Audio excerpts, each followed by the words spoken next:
தமிழக சட்டமன்றத்தில் இன்று பட்ஜெட் மீதான விவாதம் முதல் நாள் விவாதம் தொடங்குகிறது. எதிர்க்கட்சி சட்டமன்ற உறுப்பினர்கள் பேச இருக்கிறார்கள்.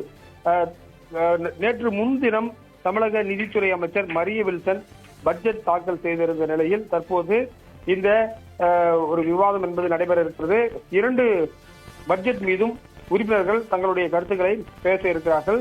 அது மட்டும் இல்லாமல் மரிய வில்சன் ஒரு முக்கியமான இன்று ஒரு அரசியல் தீர்மானத்தையும் கொண்டு வருகிறார். இந்த அரசியல் தீர்மானத்தில் பல்வேறு கட்சியைச் சேர்ந்த உறுப்பினர்களும் பேச இருக்கிறார்கள். காலை 9:30 மணிக்கு இன்றைக்கு சட்டப்பேரவை கூடும். அதற்கு பிறகு முன்னாள் சட்டமன்ற உறுப்பினர்கள் இரங்கல் குறிப்பும், அதே போல நடிகர்கள் பாக்கியராஜ் உள்ளிட்ட கவிஞர் புவியரசு, பிரபல பாடகி ஜானகி உள்ளிட்டோருக்கான இரங்கல் தீர்மானமும் சபாநாயகர் வாசிக்க இருக்கிறார். அதற்கு பிறகு அதாவது நிதி பகிர்வு தொடர்பாக இந்திய அரசியலமைப்பு சட்டத்தில் வலியுறுத்தப்பட்டுள்ள நிதிசார் கூட்டாட்சி கொள்கைகளை நினைவு கூர்ந்து ஒரு தீர்மானத்தை மரிய வில்சன் கொண்டு வருகிறார். திமுக சார்பில் முக்கியமான ஒரு எதிர்க்கட்சி உறுப்பினர் பேச இருப்பதாக நமக்கு தகவல் வந்திருக்கிறது. அதே போல அதிமுகவுடைய உறுப்பினர்களும் பேச இருக்கிறார்கள். ஆளுங்கட்சியைச் சேர்ந்த உறுப்பினர்களும் இன்றைய விவாதத்தில் பங்கேற்கிறார்கள். தமிழக வெற்றி கழகம் அமைந்த பிறகு நடைபெறக்கூடிய முதல் பட்ஜெட் கூட்டத்தொடர் மீதான விவாதம் என்பது இன்று நடைபெற இருக்கக்கூடிய நிலையில் குறிப்பாக சபாநாயகர் நேற்றைக்கே சொன்னார், குறிப்பாக எதிர்க்கட்சி உறுப்பினர்கள் யார் யார் பேசுவார்கள் என்பது குறித்து முன்கூட்டியே தெரிவிக்க வேண்டும் என்ற ஒரு கருத்தையும் தெரிவித்திருக்கிறார். எனவே இன்றைக்கு காலை 9 மணிக்கு முன்பாக எந்தெந்த உறுப்பினர்கள் பேசுவார்கள் என்று எதிர்பார்க்கப்படுகிறது. கடந்த 2 தினங்களாக பல்வேறு பிரச்சனைகளை எழுப்ப திட்டமிட்டிருந்த திமுக மற்றும் எதிர்க்கட்சிகள் இன்றைக்குதான் குறிப்பாக சட்டப்பேரவை நிகழ்ச்சி நிரலில் பொறுத்தவரை அவர்கள் விவாதம் நடத்த முடியும். இதுதான் சட்டமன்ற மரபு. அதே போன்று சட்டமன்ற விதிகளும் அதுதான் கூறுகின்றன. பட்ஜெட் தாக்கல் செய்யப்படும் போது எந்த விதமான குறுக்கீடோ அதே போல எதிர்க்கட்சிகள் பேசுவதற்கோ வாய்ப்புகள் வழங்கப்பட மாட்டாது. எனவே ஒரு முக்கியமான இன்றைக்கு விவாத நாளாக இருக்கின்றது. வரக்கூடிய திங்கட்கிழமையும் விவாதம் நடைபெற்று அதற்கு பிறகு நிதித்துறை அமைச்சர் மரிய வில்சன் முதன்முறையாக பதில் உரை கொடுக்க இருக்கின்றார். 60 ஆண்டுகளாக திராவிட கட்சிகளை சேர்ந்த நிதியமைச்சர்கள் மட்டுமே பதில் உரை கொடுத்து வந்த நிலையில் முதன்முறையாக ஒரு தமிழக வெற்றி கழகம் என்ற ஒரு புதிய கட்சியினுடைய நிதித்துறை அமைச்சர் சட்டமன்றத்தில் பதிலளிக்க இருக்கின்றார். அதே போல சட்டம் ஒழுங்கு பிரச்சனை, காவிரி நீர், அதே போல மேகதாது உள்ளிட்ட பல்வேறு பிரச்சனைகளை எழுப்ப எதிர்க்கட்சிகள் திட்டமிட்டிருக்கின்றன. 2 தினங்களாக அமைதியாக இருந்த எதிர்க்கட்சிகள் இன்றைக்கு தங்களுடைய எதிர்ப்பை கடுமையாக காட்ட இருக்கிறோம்.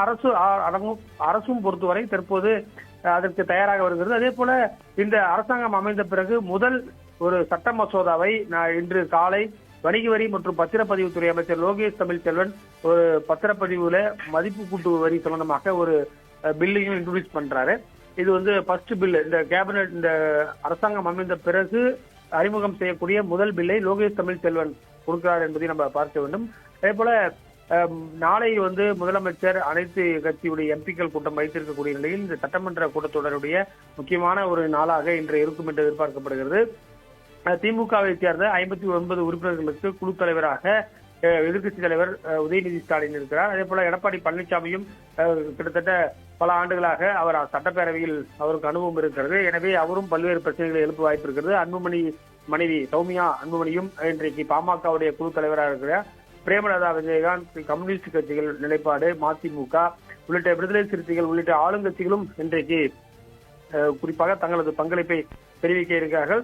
அரசில் பல்வேறு இந்த பட்ஜெட் மீதான விவாதம்னா என்னன்னு பாத்தீங்கன்னா, பட்ஜெட்ல ஒரு காப்பி அரசு ஆவணமாக தான் இருக்கும். இப்போ உதாரணமாக நெடுஞ்சாலைத்துறைக்கு 8,000 கோடி அப்படின்னு இருக்குன்னு வச்சுங்க. அந்த 8,000 கோடி எப்படி எல்லாம் செலவு பண்ண போறீங்க, அதுல என்ன இருக்கு, குறிப்பாக பாலிசி டிசிஷன், பரந்தூர் ஏர்போர்ட் வருமா வராதா, இது போன்ற சில விஷயங்களை குறிப்பாக இந்த அண்ணன் சீர் என்று சொல்லி 800 கோடி ரூபாய் அலாட் பண்ணியிருக்காங்க. இது எப்படி கொடுக்க போறீங்க, எல்லா மகளிருக்கும் கொடுக்க போறீங்களா? ஏன்னா இந்த பெனிஃபிஷரி நம்பர்ஸ் ரொம்ப கம்மியா இருக்குன்னு சொல்லப்படுகிறது. எனவே தமிழகத்துல பாத்தீங்கன்னா ஆண்டுதோறும் ஆகக்கூடிய திருமணங்கள் எண்ணிக்கை பல லட்சமாக இருக்கிறது. ஆனால் பயனாளிகள் இந்த அமௌண்ட் குறைவாக இருக்கு. இன்னைக்கு தங்கம் விலை 1 லட்சம் ரூபாய்க்கு மேல இருக்கு. அதே போல பட்டுப்புடவை கொடுக்குறேன்னு சொல்றாங்க. இதுக்கு 1.5 லட்சம் ரூபாய் பக்கம் ஆகும்னு சொல்றாங்க. எனவே இதையெல்லாம் கருத்தில் கொண்டு ஒரு முக்கியமான முடிவு எடுக்கப்படும் என்று தெரிகிறது. இதற்கெல்லாம் அந்தந்த துறையை சார்ந்த அமைச்சர்கள் பதிலளிப்பார்கள் என்று சொல்லப்படுகிறது. முதல் முறையாக பல அமைச்சர்கள் தங்களுடைய விளக்கத்தை நம்ம எதிர்பார்க்கலாம். காரசாரமான விவாதம் இருக்கும் என்று எதிர்பார்க்கப்படுகிறது. அதே போல கடந்த முறை பாத்தீங்கன்னா முதலமைச்சர் பேசினாரு, பார்ட்டி பண்டு பத்தி பேசினாரு. அதே போல ₹1 தொட்டா விட மாட்டேன், தொடவும் விட மாட்டேன், தொட்டா விட மாட்டேன் என்று ஒரு மிகப்பெரிய ஒரு வசனத்தை பேசினார். எனவே இன்று முறை எதிர்கட்சிகள் பேசும்போது முதலமைச்சருடைய வாதம் என்னவாக இருக்கும் என்பதை நம்ம பார்த்துக் கொள்ள முடியும். முதலமைச்சரை பொறுத்தவரை காலை 9:30 மணிக்கே பேரவைக்கு வந்து விடுகிறார். இறுதி வரை அவர் உள்ளே அமர்ந்து அமைதியாக என்ன நடக்கிறது என்பதை ஒரு அப்சர்வ் செய்யக்கூடியவராக இருக்கிறார். அதே போல சபாநாயகரும் கடந்த காலங்களில் இருப்பது போன்று சபாநாயகராக இல்லாமல் ஆளுங்கட்சியை சேர்ந்தவர்களே துதிப்பாலும் கூட அவர்களையே வந்து அமைதியாக இருங்கள், சப்ஜெக்டுக்கு வாருங்கள் என்று சொல்லக்கூடியவராக இருக்கிறார். கடந்த காலங்கள் எல்லாம் இது போன்ற ஒரு ஸ்பீக்கர் இல்லை என்றும் சொல்லப்படுகிறது. அந்த அளவுக்கு ஒரு நியாயமான முறையில் அவர் நடந்து கொள்கிறார் என்றும் அவருக்கு பாராட்டுகளும் இருக்கின்றன. எனவே இதையெல்லாம் பார்த்து நம்ம முக்கியமான விவாதங்களை எழுப்ப வேண்டியதா இருக்கிறது. அதாவது கடந்த 60 ஆண்டுகள்ல பாத்தீங்கன்னா ஒன்று திமுக எதிர்கட்சியா இருக்கும், அதிமுக எதிர்கட்சியா இருக்கும், அதிமுக ஆளுங்கட்சியா இருக்கும், திமுக எதிர்கட்சி. ஆனா 2 கட்சியிலுமே அருகருகில் அமர்ந்து இருக்கக்கூடிய காட்சியை சட்டமன்றம் பார்த்திருக்கிறது.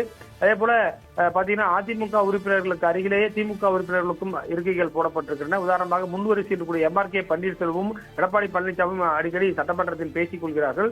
அந்த அளவுக்கு அவர்களுக்கு ஒரு இணக்கமான ஒரு சூழல் தற்போது பேரவையில் ஏற்பட்டிருக்கிறது. இந்த நிலையில் தான் எதிர்கட்சிகள் என்ன மாதிரியான ஒரு நிலைப்பாட்டை எடுக்கின்றன. குறிப்பாக திமுக உள்ளிட்ட உறுப்பினர்கள் கருப்பு சட்டை அணிந்து வருவார்கள் என்றும், அதே போல பதாகைகளை அவர்கள் குறிப்பாக A4 சீட்ல பல்வேறு வாசகங்களை எழுதி கொண்டு வர இருப்பதாகவும் உளவுத்துறைக்கு தகவல் வந்திருப்பதாகவும் சொல்லப்படுகிறது. எனவே இதையெல்லாம் குறிப்பாக அவைக்காவலர்கள் உன்னிப்பாக கவனித்து வருகிறார்கள். சட்டப்பேரவை என்பது குறிப்பாக இன்று மட்டுமில்லாமல் பட்ஜெட் மீதான விவாதம் நடைபெற்று ஒவ்வொரு துறை ரீதியான மானிய கோரிக்கை மீதான விவாதங்கள் நடைபெறுகின்றன. ஒவ்வொரு துறையிலும் இந்த அரசாங்கம் எடுக்கக்கூடிய பல்வேறு விதமான முக்கியமான பணிகள் என்னவாக இருக்கும், இந்த அரசாங்கம் எதை நோக்கி செல்கிறது, கிட்டத்தட்ட பாத்தீங்கன்னு சொன்னால் அக்ரி பட்ஜெட் வந்து 58,000 கோடிக்கு போடப்படுகிறார்கள். அந்த 58,000 கோடிக்கான பிரேக்கப் என்ன என்று எதிர்கட்சிகள் கேட்பார்கள். இது எப்படி செலவழிப்பீர்கள் என்று கேட்பார்கள்.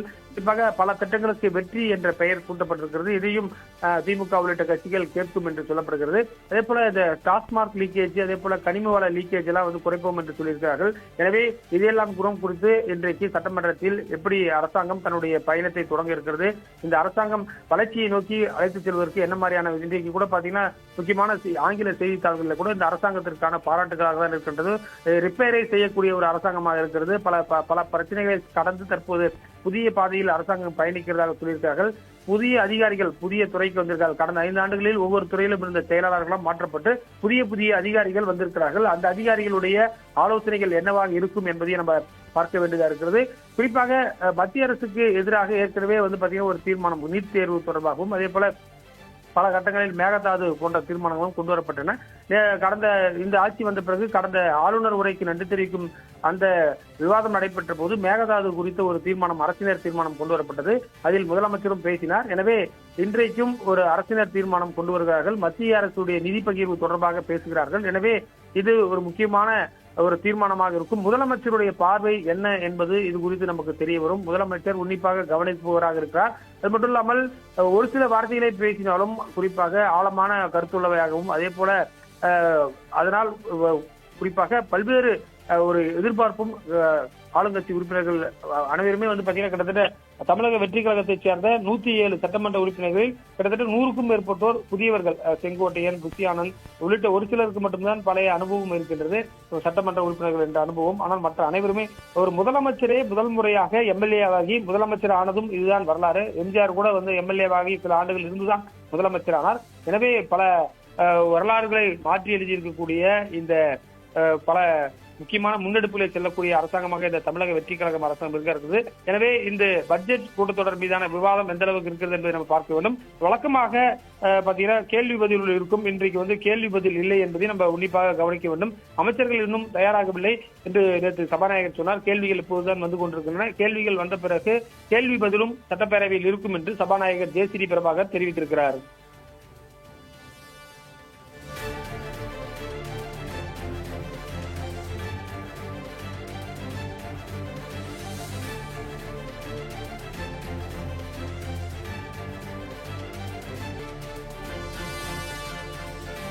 அரசினர் தனி தீர்மானத்தை பொறுத்தவரை ஒரு முக்கியமான ஒரு கோரிக்கையோடு அந்த தனி தீர்மானம் வந்து சொல்லப்பட்டிருக்கிறது. முதல் முறையாக மத்திய அரசுடைய நிதி பகிர்வு பத்தி அவங்க சொல்றதை நம்ம பார்க்க முடியுது. அவங்க என்ன சொல்றாங்கன்னா, தமிழ்நாடு மாநிலம் தொடர்ச்சியான பொருளாதார வளர்ச்சி, தொழில் முன்னேற்றம், ஏற்றுமதி, சிறந்த நிதி மேலாண்மை மற்றும் மத்திய அரசால் வசூலிக்கப்படும் விதிகளுக்கு குறிப்பிடத்தக்க அளவில் பங்களிப்பு செய்ததன் மூலம் தேசிய பொருளாதாரத்திற்கு ஒரு முக்கிய பங்காற்றி தமிழகம் வருகிறது என்று சொல்லியிருக்கிறார்கள். அதாவது இதன் மூலமாக ஒரு கருத்தை அவர்கள் சொல்கிறார்கள். கடந்த ஆட்சி காலத்தில் சிறப்பான ஒரு பொருளாதார வளர்ச்சி இருந்ததையும் அவர்கள் மறைமுகமாக சொல்கிறார்கள். மத்திய வரிகளின் பகிர்வு என்பது சமத்துவம், சம உரிமை, நிதி முயற்சி, நல்லாட்சி திறன் மற்றும் மாநிலங்களின் வளர்ச்சி தேவைகளை கருத்தில் கொண்டு அமைய வேண்டும் என்பதையும், மக்கள் தொகை கட்டுப்பாடு மற்றும் மனிதவள மேம்பாட்டில் சிறப்பாக செயல்பட்ட மாநிலங்கள் எந்தவித பாதகமான நிலையிலும் பாதிக்கப்படக்கூடாது என்பதையும் கருத்தில் கொண்டும் செய்ய வேண்டும் என்று சொல்லியிருக்கிறார்கள். இந்த தீர்மானத்துல முக்கியமான 3 விஷயம் சொல்றாங்க. என்னன்னு பாத்தீங்கன்னா, இந்திய அரசமைப்பின் நிதிசார் கூட்டாட்சி கொள்கைகள், சமத்துவம் மற்றும் நியாயம் ஆகியவற்றுக்கு இணங்க மத்திய அரசுக்கு செலுத்தப்படும் வரிகளில் இருந்து தமிழ்நாடு மாநிலத்துக்கு உரிய நிதி பகிர்வு வழங்கணும்னு சொல்றாங்க. மாநிலங்களின் பொருளாதார பங்களிப்பு, நிதி முயற்சி, நல்லாட்சி திறன் மற்றும் வளர்ச்சி தேவைகளை உரிய முறையில் அங்கீகரிக்கும் வகையில் மத்திய வரிகளின் பகிர்வினை வெளிப்படையான, புறநிலையற்ற மற்றும் சமமான முறையில் வழங்க வேண்டும் என்று சொல்லியிருக்கிறார்கள். அதே போல பாப்புலேஷனை கண்ட்ரோல் பண்ணியிருக்கோம், மனிதவள மேம்பாட்டுல நல்லா இம்ப்ரூவ் ஆயிருக்கும். எனவே மத்திய வரி பகிர்வு, அதாவது டெவல்யூஷன் என்று சொல்வார்கள், அதை கரெக்டாக பிரித்து கொடுக்க வேண்டும் என்று சொல்லியிருக்கார். எதிர்காலத்தில் மத்திய வரிகளின் பகிர்வு தொடர்பான ஏற்பாடுகளை மேற்கொள்ளும் போது தமிழக உள்ளிட்ட மாநிலத்தின் நியாயமான நிதி நலன்கள் பாதுகாக்கப்படுவதற்கான உரிய நடவடிக்கை எடுக்க வேண்டும் என்று அவர் சொல்லியிருக்கிறார்கள். எனவே இந்த தனி தீர்மானத்தில் குறிப்பாக மற்ற எதிர்க்கட்சிகள் தங்களுடைய நிலைப்பாட்டை எவ்வாறு பேசுகிறார்கள் என்பது பார்க்கும். குறிப்பாக பாஜகவை சேர்ந்த ஒரு உறுப்பினர், நீலகிரியை சேர்ந்தவர் இருக்கிறார். அவர் இந்த தீர்மானத்தை எவ்வாறு பேசுகிறார் என்று சொன்னால், கடந்த முறை கூட அவர் தன்னுடைய நிலைப்பாட்டை மாற்றி பேசினார். எனவே ஒரு முக்கியமான, கடந்த காலத்திலாம் பாத்தீங்கன்னா நயனார் நாகேந்திரன் போன்ற 4 உறுப்பினர்கள் பிஜேபியில் இருந்தாலும் தற்போது ஒரு பிஜேபி உறுப்பினர் மட்டுமே இருக்கிறார்கள். காங்கிரசும் 5 உறுப்பினர்கள் இருந்தாலும் அதில் 2 பேர் அமைச்சர்களாக இருப்பதால் பேசுபவர்கள் எண்ணிக்கை குறைந்துவிட்டது. எனவே இதை எப்படி ஆளுங்கட்சியை சேர்ந்த உறுப்பினர்களும் ஏன்னா ஆளுங்கட்சியை சேர்ந்தவர்களை காட்டிலும் எதிர்கட்சியை சேர்ந்தவர்கள் சட்டமன்ற அனுபவம், குறிப்பாக KL 1989 எம்எல்ஏவாக இருக்கிறார். அதில் பல பேர் KKSR 10வது முறையாக எம்எல்ஏவாக இருக்கிறார். இது போன்று பலரும் பல முறை எம்எல்ஏவாக இருந்தவர்கள், தங்கம் தென்னரசு போன்ற மூத்தவர்கள் இருக்கிறார்கள், வேலு.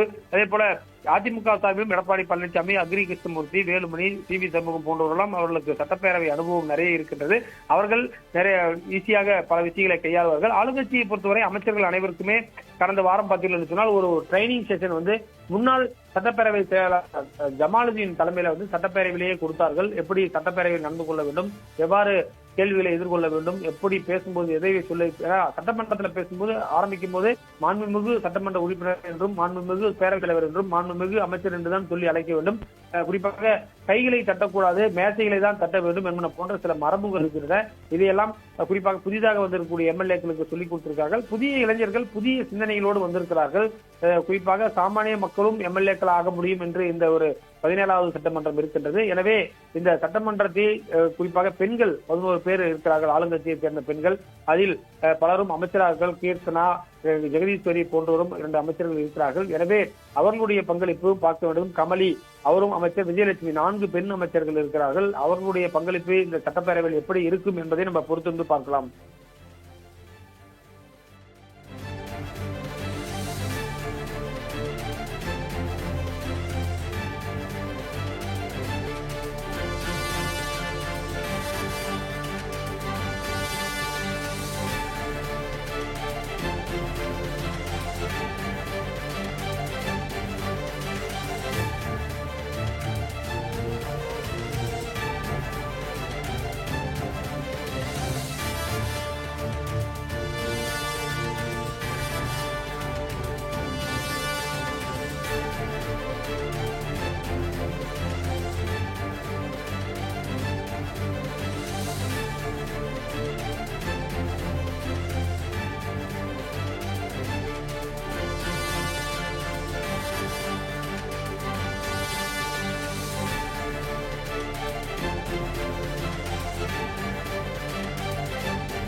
தமிழக சட்டமன்றத்தில் இன்று பட்ஜெட் மீதான விவாதம் முதல் நாள் விவாதம் தொடங்குகிறது. எதிர்க்கட்சி சட்டமன்ற உறுப்பினர்கள் பேச இருக்கிறார்கள். நேற்று முன்தினம் தமிழக நிதித்துறை அமைச்சர் மரிய வில்சன் பட்ஜெட் தாக்கல் செய்திருந்த நிலையில் தற்போது இந்த ஒரு விவாதம் என்பது நடைபெற இருக்கிறது. 2 பட்ஜெட் மீதும் உறுப்பினர்கள் தங்களுடைய கருத்துக்களை பேச இருக்கிறார்கள். அது மட்டும் இல்லாமல் மரிய வில்சன் ஒரு முக்கியமான இன்று ஒரு அரசினர் தீர்மானத்தையும் கொண்டு வருகிறார். இந்த அரசினர் தீர்மானத்தில் பல்வேறு கட்சியைச் சேர்ந்த உறுப்பினர்களும் பேச இருக்கிறார்கள். காலை 9:30 மணிக்கு இன்றைக்கு சட்டப்பேரவை கூடும். அதற்கு பிறகு முன்னாள் சட்டமன்ற உறுப்பினர்கள் இரங்கல் குறிப்பும் அதே போல நடிகர்கள் பாக்கியராஜ் உள்ளிட்ட கவிஞர் புவியரசு, பிரபல பாடகி ஜானகி உள்ளிட்டோருக்கான இரங்கல் தீர்மானமும் சபாநாயகர் வாசிக்க இருக்கிறார். அதற்கு பிறகு அதாவது நிதி பகிர்வு தொடர்பாக இந்திய அரசியலமைப்பு சட்டத்தில் வலியுறுத்தப்பட்டுள்ள நிதிசார் கூட்டாட்சி கொள்கைகளை நினைவு கூர்ந்து ஒரு தீர்மானத்தை மரிய வில்சன் கொண்டு வருகிறார். திமுக சார்பில் முக்கியமான ஒரு எதிர்க்கட்சி உறுப்பினர் பேச இருப்பதாக நமக்கு தகவல் வந்திருக்கிறார். அதே போல அதிமுகவுடைய உறுப்பினர்களும் பேச இருக்கிறார்கள். ஆளுங்கட்சியைச் சேர்ந்த உறுப்பினர்களும் இன்றைய விவாதத்தில் பங்கேற்கிறார்கள். தமிழக வெற்றி கழகம் அமைந்த பிறகு நடைபெறக்கூடிய முதல் பட்ஜெட் கூட்டத்தொடர் மீதான விவாதம் என்பது இன்று நடைபெற இருக்கக்கூடிய நிலையில் குறிப்பாக சபாநாயகர் நேற்றைக்கே சொன்னார், குறிப்பாக எதிர்க்கட்சி உறுப்பினர்கள் யார் யார் பேசுவார்கள் என்பது குறித்து முன்கூட்டியே தெரிவிக்க வேண்டும் என்ற ஒரு கருத்தையும் தெரிவித்திருக்கிறார். எனவே இன்றைக்கு காலை 9 மணிக்கு முன்பாக எந்தெந்த உறுப்பினர்கள் பேசுவார்கள் என்று எதிர்பார்க்கப்படுகிறது. கடந்த 2 தினங்களாக பல்வேறு பிரச்சனைகளை எழுப்ப திட்டமிட்டிருந்த திமுக மற்றும் எதிர்க்கட்சிகள் இன்றைக்குதான் குறிப்பாக சட்டப்பேரவை நிகழ்ச்சி நிரலில் பொறுத்தவரை அவர்கள் விவாதம் நடத்த முடியும். இதுதான் சட்டமன்ற மரபு. அதே போன்று சட்டமன்ற விதிகளும் அதுதான் கூறுகின்றன. பட்ஜெட் தாக்கல் செய்யப்படும் போது எந்த விதமான குறுக்கீடோ அதே போல எதிர்க்கட்சிகள் பேசுவதற்கோ வாய்ப்புகள் வழங்கப்பட மாட்டாது. எனவே ஒரு முக்கியமான இன்றைக்கு விவாத நாளாக இருக்கின்றது. வரக்கூடிய திங்கட்கிழமையும் விவாதம் நடைபெற்று அதற்கு பிறகு நிதித்துறை அமைச்சர் மரிய வில்சன் முதன்முறையாக பதில் உரை கொடுக்க இருக்கின்றார். 60 ஆண்டுகளாக திராவிட கட்சிகளை சேர்ந்த நிதியமைச்சர்கள் மட்டுமே பதில் உரை கொடுத்து வந்த நிலையில் முதன்முறையாக ஒரு தமிழக வெற்றி கழகம் என்ற ஒரு புதிய கட்சியினுடைய நிதித்துறை அமைச்சர் சட்டமன்றத்தில் பதிலளிக்க இருக்கின்றார். அதே போல சட்டம் ஒழுங்கு பிரச்சனை, காவிரி நீர், அதே போல மேகதாது உள்ளிட்ட பல்வேறு பிரச்சனைகளை எழுப்ப எதிர்க்கட்சிகள் திட்டமிட்டிருக்கின்றனர். 2 தினங்களாக அமைதியாக இருந்த எதிர்க்கட்சிகள் இன்றைக்கு தங்களுடைய எதிர்ப்பை கடுமையாக காட்ட இருக்கின்றன. அரசும் பொறுத்தவரை தற்போது அதற்கு தயாராக வருகிறது. அதே போல இந்த அரசாங்கம் அமைந்த பிறகு முதல் ஒரு சட்ட மசோதாவை இன்று காலை வணிக வரி மற்றும் பத்திரப்பதிவுத்துறை அமைச்சர் லோகேஷ் தமிழ்செல்வன் ஒரு பத்திரப்பதிவுல மதிப்பு கூட்டு வரி சம்பந்தமாக ஒரு பில்லையும் இன்ட்ரோடியூஸ் பண்றாரு. இது ஃபர்ஸ்ட் பில். இந்த கேபினட் இந்த அரசாங்கம் அமைந்த பிறகு அறிமுகம் செய்யக்கூடிய முதல் பில்லை லோகேஷ் தமிழ்செல்வன் கொடுக்கிறார் என்பதை நம்ம பார்க்க வேண்டும். அதே போல நாளை முதலமைச்சர் அனைத்து கட்சியுடைய எம்பிக்கள் கூட்டம் வைத்திருக்கக்கூடிய நிலையில் இந்த சட்டமன்ற கூட்டத்தொடருடைய முக்கியமான ஒரு நாளாக இன்று இருக்கும் என்று எதிர்பார்க்கப்படுகிறது. திமுகவை சேர்ந்த 59 உறுப்பினர்களுக்கு குழு தலைவராக எதிர்க்கட்சி தலைவர் உதயநிதி ஸ்டாலின் இருக்கிறார். அதே போல எடப்பாடி பழனிசாமியும் கிட்டத்தட்ட பல ஆண்டுகளாக அவர் சட்டப்பேரவையில் அவருக்கு அனுபவம் இருக்கிறது. எனவே அவரும் பல்வேறு பிரச்சனைகளை எழுப்ப வாய்ப்பு இருக்கிறது. அன்புமணி மனைவி சௌமியா அன்புமணியும் இன்றைக்கு பாமகவுடைய குழு தலைவராக இருக்கிறார்.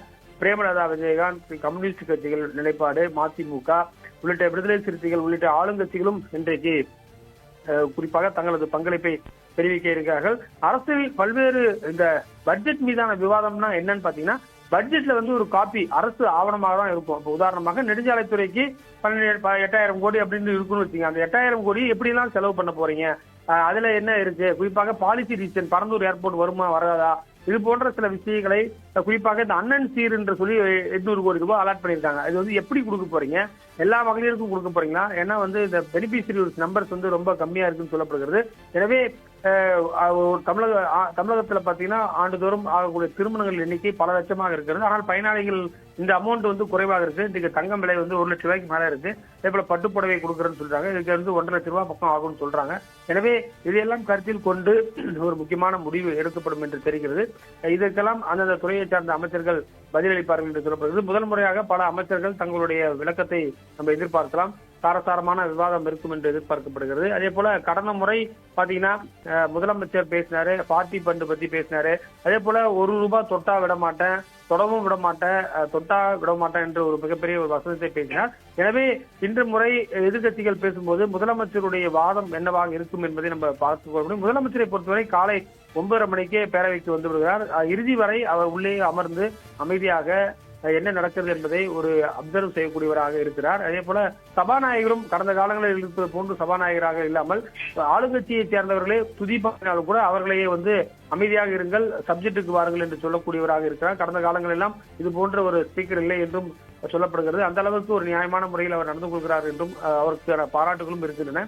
எனவே இதையெல்லாம் பார்த்து நம்ம முக்கியமான விவாதங்களை எழுப்ப வேண்டியதா இருக்கிறது.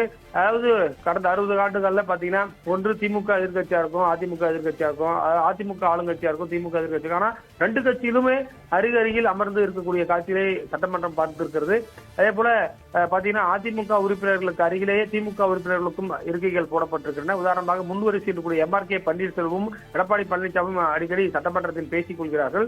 அந்த அளவுக்கு அவர்களுக்கு ஒரு இணக்கமான ஒரு சூழல் தற்போது பேரவையில் ஏற்பட்டிருக்கிறது. இந்த நிலையில் தான் எதிர்கட்சிகள் என்ன மாதிரியான ஒரு நிலைப்பாட்டை எடுக்கின்றன. குறிப்பாக திமுக உள்ளிட்ட உறுப்பினர்கள் கருப்பு சட்டை அணிந்து வருவார்கள் என்றும், அதே போல பதாகைகளை அவர்கள் குறிப்பாக A4 சீட்ல பல்வேறு வாசகங்களை எழுதி கொண்டு வர இருப்பதாகவும் உளவுத்துறைக்கு தகவல் வந்திருப்பதாகவும் சொல்லப்படுகிறது. எனவே இதையெல்லாம் குறிப்பாக அவை காவலர்கள் உன்னிப்பாக கவனித்து வருகிறார்கள். சட்டப்பேரவை என்பது குறிப்பாக இன்று மட்டுமில்லாமல் பட்ஜெட் மீதான விவாதம் நடைபெற்று ஒவ்வொரு துறை ரீதியான மானிய கோரிக்கை மீதான விவாதங்கள் நடைபெறுகின்றன. ஒவ்வொரு துறையிலும் இந்த அரசாங்கம் எடுக்கக்கூடிய பல்வேறு விதமான முக்கியமான பணிகள் என்னவாக இருக்கும், இந்த அரசாங்கம் எதை நோக்கி செல்கிறது, கிட்டத்தட்ட பாத்தீங்கன்னு சொன்னால் அக்ரி பட்ஜெட் வந்து 58,000 கோடிக்கு போடப்படுகிறார்கள். அந்த 58,000 கோடிக்கான பிரேக்கப் என்ன என்று எதிர்கட்சிகள் கேட்பார்கள்.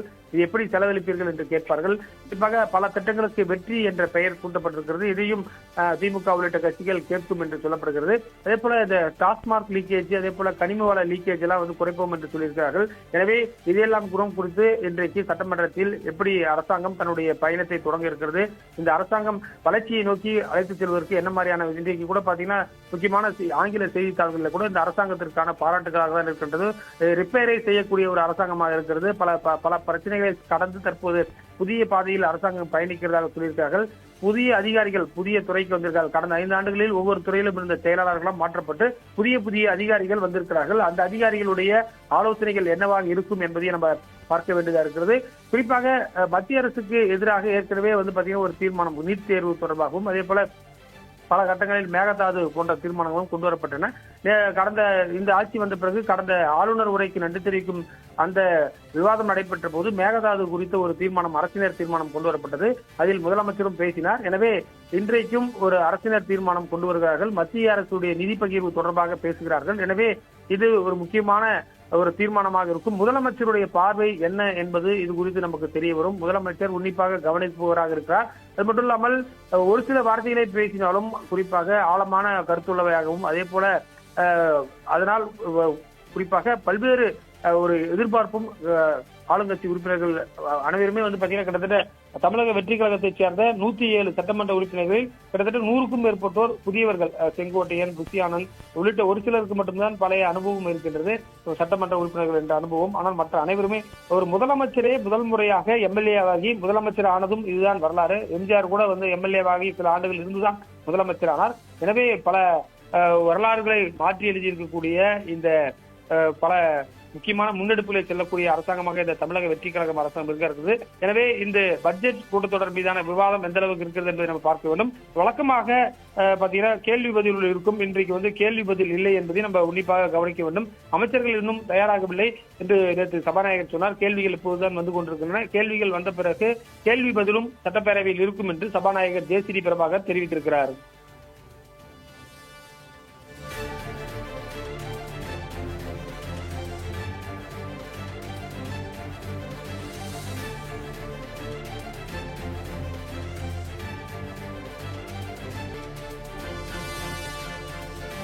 அரசினர் தனி தீர்மானத்தை பொறுத்தவரை ஒரு முக்கியமான ஒரு கோரிக்கையோடு அந்த தனி தீர்மானம் வந்து சொல்லப்பட்டிருக்கிறது. முதல் முறையாக மத்திய அரசுடைய நிதி பகிர்வு பத்தி அவங்க சொல்றதை நம்ம பார்க்க முடியுது. அவங்க என்ன சொல்றாங்கன்னா, தமிழ்நாடு மாநிலம் தொடர்ச்சியான பொருளாதார வளர்ச்சி, தொழில் முன்னேற்றம், ஏற்றுமதி, சிறந்த நிதி மேலாண்மை மற்றும் மத்திய அரசால் வசூலிக்கப்படும் விதிகளுக்கு குறிப்பிடத்தக்க அளவில் பங்களிப்பு செய்ததன் மூலம் தேசிய பொருளாதாரத்திற்கு ஒரு முக்கிய பங்காற்றி தமிழகம் வருகிறது என்று சொல்லியிருக்கிறார்கள். அதாவது இதன் மூலமாக ஒரு கருத்தை அவர்கள் சொல்கிறார்கள். கடந்த ஆட்சி காலத்தில் சிறப்பான ஒரு பொருளாதார வளர்ச்சி இருந்ததையும் அவர்கள் மறைமுகமாக சொல்கிறார்கள்.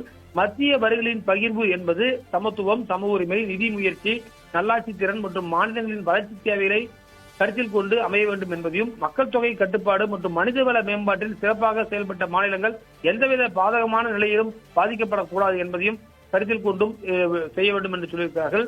இந்த தீர்மானத்துல முக்கியமான 3 விஷயம் சொல்றாங்க. என்னன்னு பாத்தீங்கன்னா, இந்திய அரசமைப்பின் நிதிசார் கூட்டாட்சி கொள்கைகள், சமத்துவம் மற்றும் நியாயம் ஆகியவற்றுக்கு இணங்க மத்திய அரசுக்கு செலுத்தப்படும் வரிகளில் இருந்து தமிழ்நாடு மாநிலத்துக்கு உரிய நிதி பகிர்வு வழங்கணும்னு சொல்றாங்க.